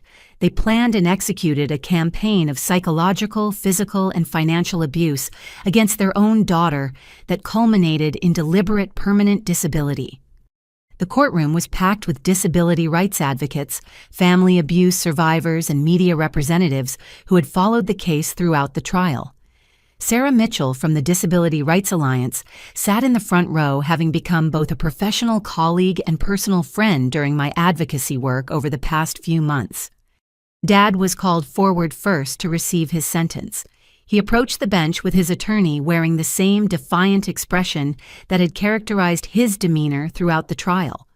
Judge Morrison consulted her notes before delivering a sentence that sent audible gasps through the gallery. Robert Caldwell, you are sentenced to 8 years in federal prison for conspiracy to commit aggravated assault trust fund fraud and attempted flight from prosecution. You will serve an additional 2 years for witness intimidation to be served consecutively rather than concurrently. 10 years total. The sentence was at the upper end of federal guidelines and reflected the judge's view that Dad's crimes warranted the harshest possible punishment. Additionally, Judge Morrison continued, you are ordered to pay complete restitution in the amount of $450,000, plus interest and court costs. All assets will remain frozen until restitution is satisfied. Mom's sentencing followed immediately afterward. She approached the bench with tears streaming down her face, though whether from remorse or self-pity remained unclear. Patricia Caldwell, you are sentenced to 6 years in federal prison for conspiracy to commit aggravated assault and trust fund fraud. You are also sentenced to 2 additional years for witness tampering to be served consecutively. 8 years total for Mom, reflecting her slightly lesser role in planning the assault, but equal participation in the financial crimes. Both defendants will serve their sentences in federal facilities with no possibility of parole, Judge Morrison announced. Upon release, you will have no contact with the victim except through court-approved restitution proceedings. No contact orders. The legal protection I'd never thought to request was being imposed, automatically ensuring that my parents couldn't manipulate or intimidate me even after serving their sentences. Before concluding these proceedings, Judge Morrison said, I want to address the broader implications of this case. The evidence presented demonstrates how family violence against disabled individuals can be systematically planned and executed while being disguised as normal parental discipline. She turned to look directly at the media section, clearly intending her words for public consumption beyond the courtroom. This case should serve as a warning to any family members who believe they can exploit or abuse disabled relatives without legal consequences. The justice system will treat family violence with the same seriousness as violence between strangers. As the formal proceedings concluded and my parents were led away in handcuffs, I felt a complex mixture of relief, sadness, and closure. The people who had shaped my childhood through systematic abuse would spend the next decade in federal prison, unable to harm me or anyone else. Uncle Marcus approached my wheelchair as the courtroom emptied, carrying Danny with him. My brother looked older than his 17 years, marked by months of intensive therapy and the weight of testifying against our parents. Ivy, I wanted you to know that Danny has something to say. Uncle Marcus said, his voice carrying the exhaustion of someone who had spent a year dealing with family destruction. Danny stepped forward, his hands shaking slightly as he prepared to speak. The confident teenager who had smirked while I lay paralyzed had been replaced by a young man who understood the magnitude of what had been lost. I know I can never fix what I did to you. He began, his voice steady despite obvious emotion. but I want you to know that I'm dedicating my life to making sure other families don't go through what we did." He explained that he'd been accepted to Arizona State University with a major in social work funded by a legitimate scholarship program rather than stolen trust fund money.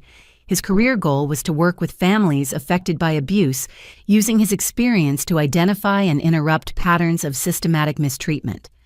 "I'm also working with Dr. Ross to develop educational programs about family violence against disabled individuals," he continued. "Your case has shown people that this type of abuse exists, and I want to help prevent it from happening to other families." The conversation was interrupted by the arrival of Emma and Marcus Rodriguez from the Paralympic Training Center. Over the past 3 months, my athletic training had progressed to the point where I was seriously considering trying to qualify for national competition. "Ivy, I have some news about your training progress," Marcus said, his expression mixing excitement with professional restraint. "Your times in the 800-meter wheelchair race have improved to the point where you're within qualifying range for the national team." The prospect of Paralympic competition had seemed impossible when I was learning basic wheelchair navigation in the hospital, but months of intensive training had revealed athletic capabilities I'd never known I possessed. "The next qualifier is in 2 months," Marcus continued. "If you place in the top 3, you'll be eligible for international competition and potential Olympic team selection." Olympic team selection. The phrase represented possibilities that extended far beyond athletic achievement into a future defined by excellence rather than victimization. Emma pulled out her laptop to show me the latest fundraising numbers for the advocacy foundation we'd established using settlement money from the civil lawsuit. The Ivy Caldwell Foundation for Family Violence Survivors had raised over $200,000 in its first 6 months of operation funding, legal assistance and support services for disabled abuse victims across the country. "We've helped 43 families access legal representation and recover stolen assets," Emma reported. "The foundation has become a model for how abuse survivors can transform their experiences into systematic change." As we left the courthouse surrounded by supporters and media attention, I reflected on how completely my life had changed since that terrible birthday party 8 months ago. The marketing coordinator who had driven to Phoenix hoping to avoid family conflict had been replaced by someone whose story was inspiring legislation and changing how society understood family violence. That evening in my new accessible apartment funded by the recovered trust money, I prepared for a television interview that would air nationally the following morning. The interview would focus on the foundation's work and the broader need for protective services for disabled abuse victims. Dr. Martinez, who had become both my physician and friend throughout the recovery process, called to congratulate me on the sentencing outcomes and my athletic progress.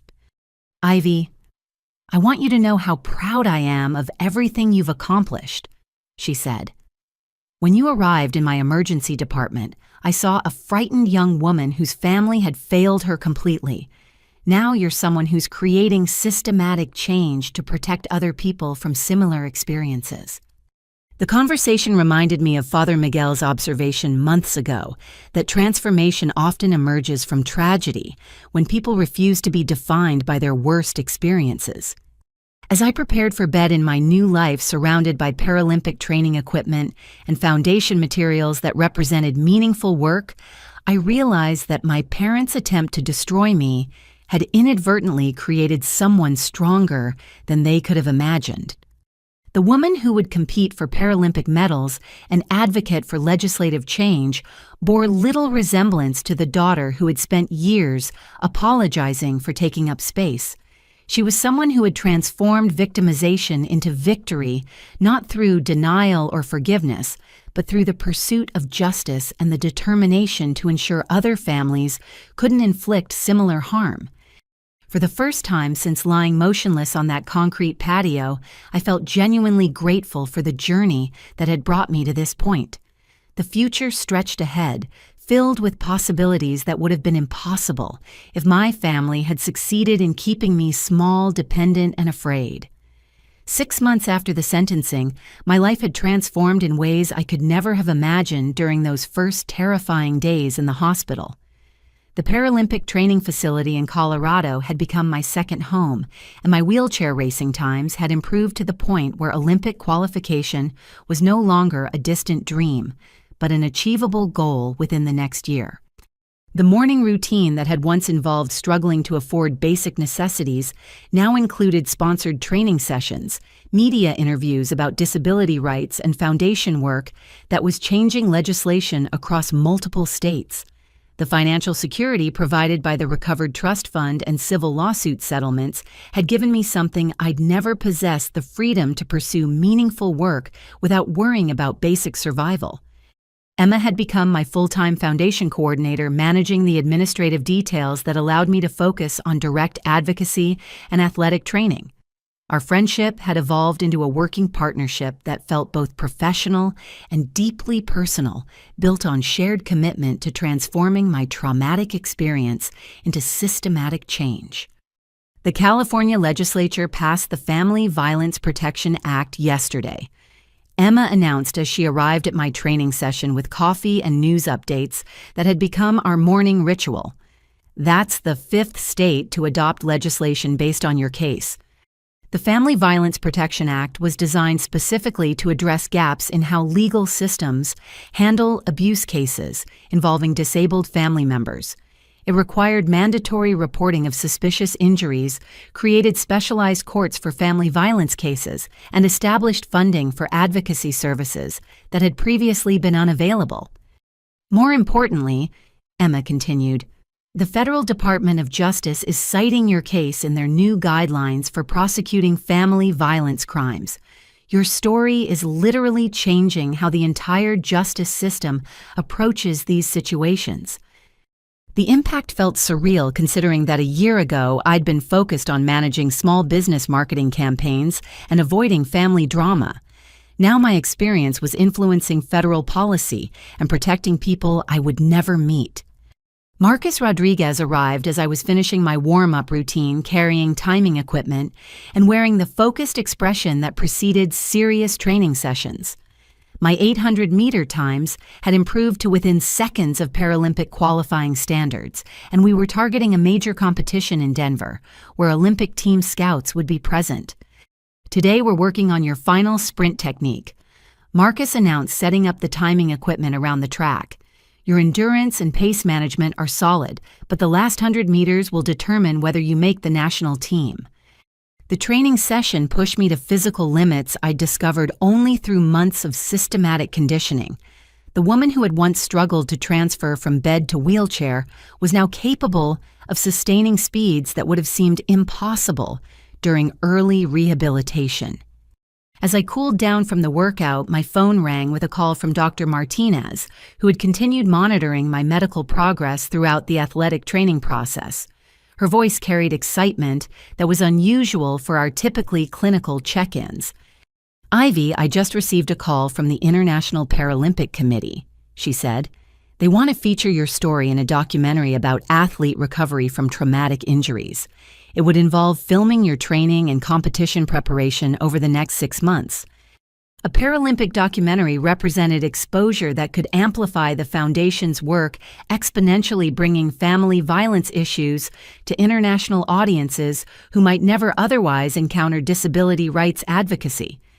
There's one other thing, Dr. Martinez continued. I've been contacted by medical schools that want to include your case in their curriculum about recognizing family violence against disabled patients. Your story is becoming a teaching tool for training future healthcare providers. Medical school curriculum. The systematic changes resulting from my experience were extending into professional training that could prevent other families from experiencing similar abuse. The conversation was interrupted by the arrival of a Federal Express delivery containing an official-looking envelope from the United States Olympic Committee. Marcus and Emma gathered around as I opened what turned out to be an invitation to the Olympic Training Center trials, where final team selections would be made for international competition. This is it, Marcus said, his voice mixing professional satisfaction with genuine excitement. You're being invited to compete against the best wheelchair racers in the country for a spot on the Olympic team. Olympic team trials. The opportunity represented athletic achievement that transcended mere competition into a platform for advocacy that could reach global audiences. That afternoon brought a video call from Danny, who was completing his first semester at Arizona State University, with grades that reflected his commitment to rebuilding his life around helping others rather than causing harm. Our relationship remained complicated, built on shared trauma and his genuine remorse, but his progress was undeniable. "Ivy, I wanted to tell you about my internship placement," he said, his image appearing on my laptop screen from his dorm room. "I'm working with the university's Family Violence Prevention Program, helping develop educational materials about sibling abuse dynamics." His work was creating resources that could help other families identify and interrupt patterns of systematic abuse before they escalated to the level of serious violence. The brother who had planned to paralyze me was dedicating his life to preventing other siblings from experiencing similar betrayal. The program director says my insights about family manipulation are helping them understand how parents can weaponize one child against another. Danny continued, "It's hard to talk about what I did to you, but if it helps other families avoid our situation, then I want to keep doing this work." The conversation reminded me of something Father Miguel had said during one of his hospital visits about how redemption often requires people to transform their worst actions into service for others. Danny's commitment to prevention work represented genuine accountability rather than mere apology. Evening brought preparation for a national television interview that would air the following week, focusing on the Foundation's expansion into providing legal assistance for disabled abuse survivors across the country. The interviewer would be someone who specialized in disability rights issues, ensuring that the coverage would treat the subject with appropriate seriousness rather than sensational exploitation. As I reviewed talking points with Emma and practiced responding to potential questions about my family situation, I realized how completely my relationship with public attention had changed. The woman who had once hidden from family conflict was now comfortable advocating for controversial legislation and speaking publicly about the most traumatic experiences of her life. The Foundation has helped over 100 families in the past year. I said, practicing the statistics that would anchor the interview, but more importantly, we've demonstrated that family violence against disabled individuals is a systematic problem that requires systematic solutions. The numbers represented real people whose lives had been changed by resources that hadn't existed when I was lying paralyzed on that concrete patio, dismissed as dramatic and attention-seeking by the family that was supposed to protect me. As I prepared for bed in my accessible apartment surrounded by Paralympic training schedules and foundation materials that represented meaningful work, I reflected on the journey that had brought me from victimization to advocacy leadership. The marketing coordinator who had driven to a birthday party hoping to avoid conflict had been replaced by someone whose trauma had become a source of strength for countless other survivors. She was someone who could compete with world-class athletes while building organizations that protected vulnerable people from the systematic cruelty that had once defined her own life. Tomorrow would bring another day of training for Olympic trials while managing foundation work that was changing how society understood family violence. The future stretched ahead, filled with possibilities that would honor the suffering that had created them while ensuring that suffering wouldn't be repeated in other families. For the first time in my life, I felt genuinely proud of who I was becoming rather than apologetic for the space I occupied in the world.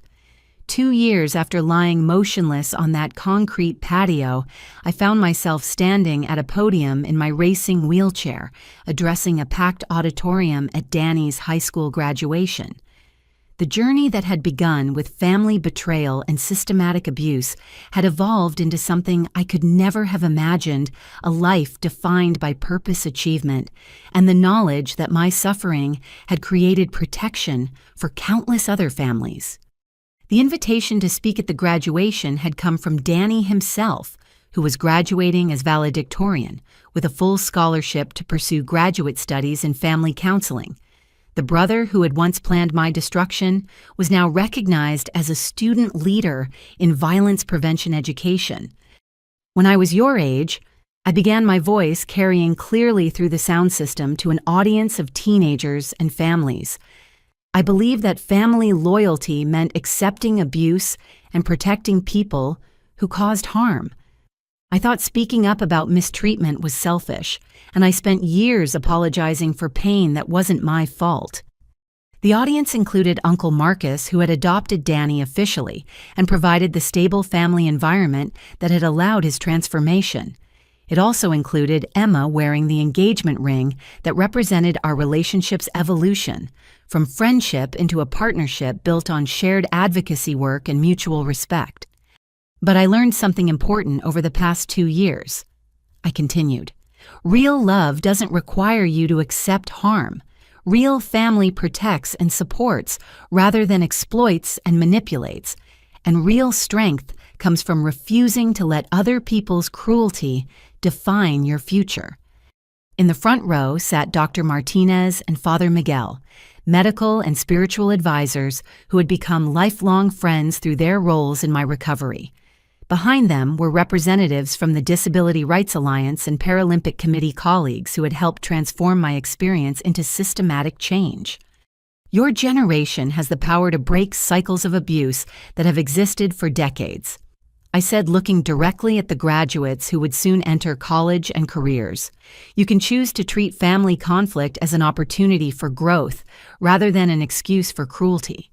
You can recognize that everyone deserves safety, respect, and the chance to build lives free from systematic mistreatment. The speech was interrupted by sustained applause, but I continued with the message that had become central to my advocacy work.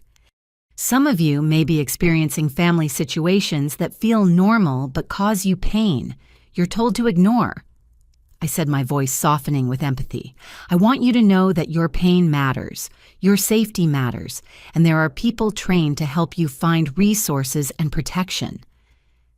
I provided information about the Foundation's new youth outreach program, designed specifically to help teenagers recognize and escape family abuse patterns before they caused permanent damage. Most importantly, I concluded, I want you to know that trauma doesn't have to define your future unless you choose to let it. You can transform your worst experiences into strength that protects other people from similar harm. After the ceremony, Danny approached my wheelchair with the same nervous energy he'd shown during our first conversation in the psychiatric hospital 2 years ago. But this time, his nervousness came from excitement about sharing good news rather than fear about confessing crimes. Ivy, I wanted you to know that I've been accepted to the doctoral program at University of Chicago. He said, his voice steady with pride. I'll be studying family systems therapy with a focus on preventing violence between siblings. The University of Chicago represented one of the top programs in the country, and Danny's acceptance reflected not just academic achievement, but recognition of his unique insights into family abuse dynamics. Additionally, he continued, I've been invited to present research at the International Conference on Family Violence next year. The presentation will focus on how parental manipulation can create abusive relationships between siblings. The conference was a prestigious venue where Danny's work would influence professionals worldwide, potentially preventing other families from experiencing the systematic abuse that had defined our childhood. Uncle Marcus joined our conversation looking proud of the young man he'd helped raise from the wreckage of our family's destruction. His own life had been transformed by his decision to step forward and protect both Danny and me from further harm. I have news too, he said, his voice carrying the satisfaction of someone whose difficult choices had produced positive outcomes. I've been asked to testify before the Senate Judiciary Committee about family violence legislation. They want to hear from someone who witnessed the warning signs but initially felt powerless to intervene. His testimony would add family perspective to the legislative advocacy that had grown from my case, showing how systematic abuse affects entire extended family networks and how bystanders can be empowered to take protective action.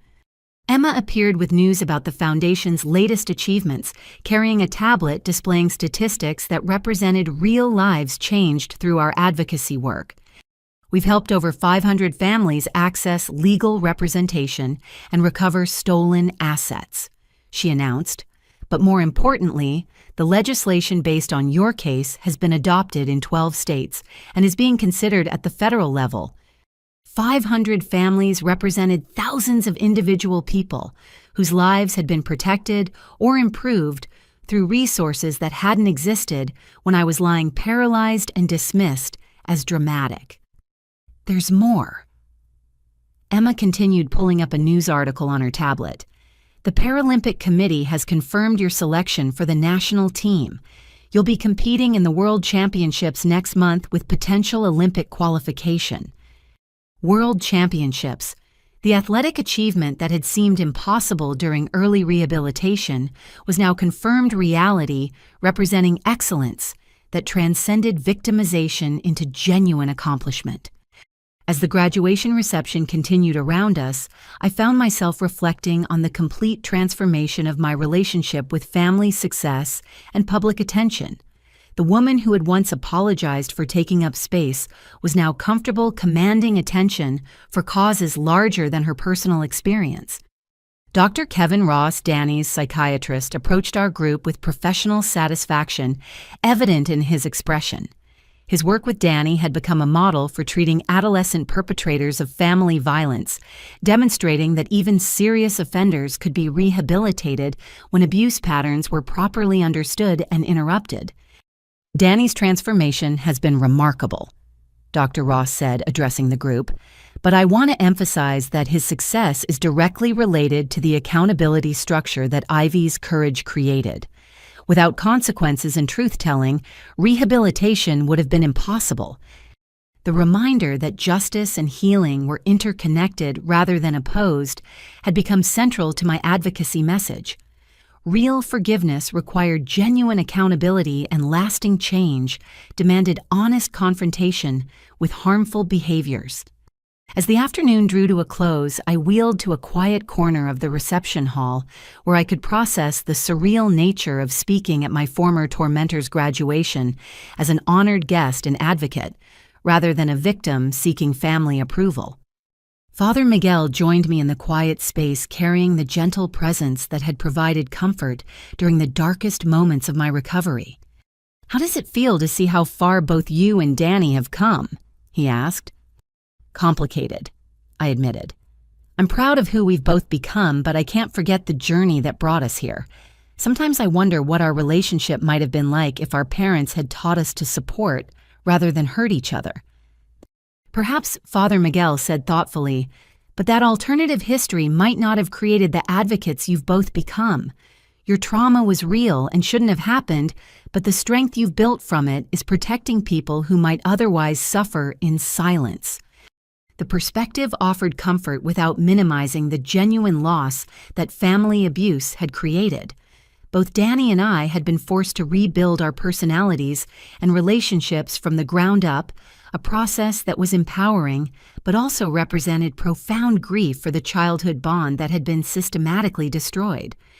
As I prepared to leave the graduation reception, Emma and I were approached by a teenager whose nervous energy suggested she had something important to say.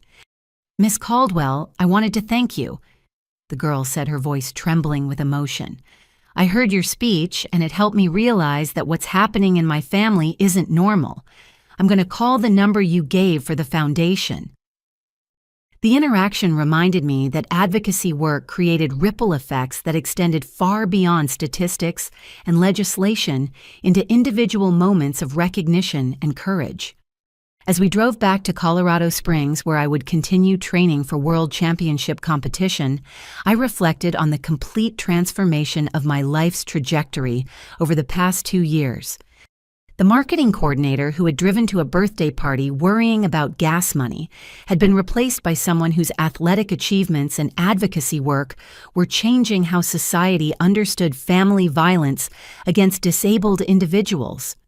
More importantly, the daughter who had spent years apologizing for existing had become a woman comfortable demanding accountability, setting boundaries and using her experience to protect others from similar harm. I want to ask you something important. Have you ever experienced family situations where your pain was dismissed as drama or where you felt pressured to minimize harm for the sake of family peace? The Foundation continues working to help families recognize these patterns and access resources for change. Your stories matter. Your experiences deserve validation, and there are people trained to help you build safer relationships. Please share this story with anyone who might benefit from knowing they're not alone. Like this video if it resonated with your experience. Subscribe to stay connected with advocacy updates and comment below with your thoughts about family violence prevention. Thank you for listening to my story and for supporting the ongoing work to protect vulnerable family members from systematic abuse. Together, we can ensure that no child grows up believing their pain doesn't matter, or that family loyalty requires accepting harm. Your courage to speak up and seek help could be the beginning of transformation that protects not just you, but countless others who deserve safety, respect, and the chance to build lives free from fear.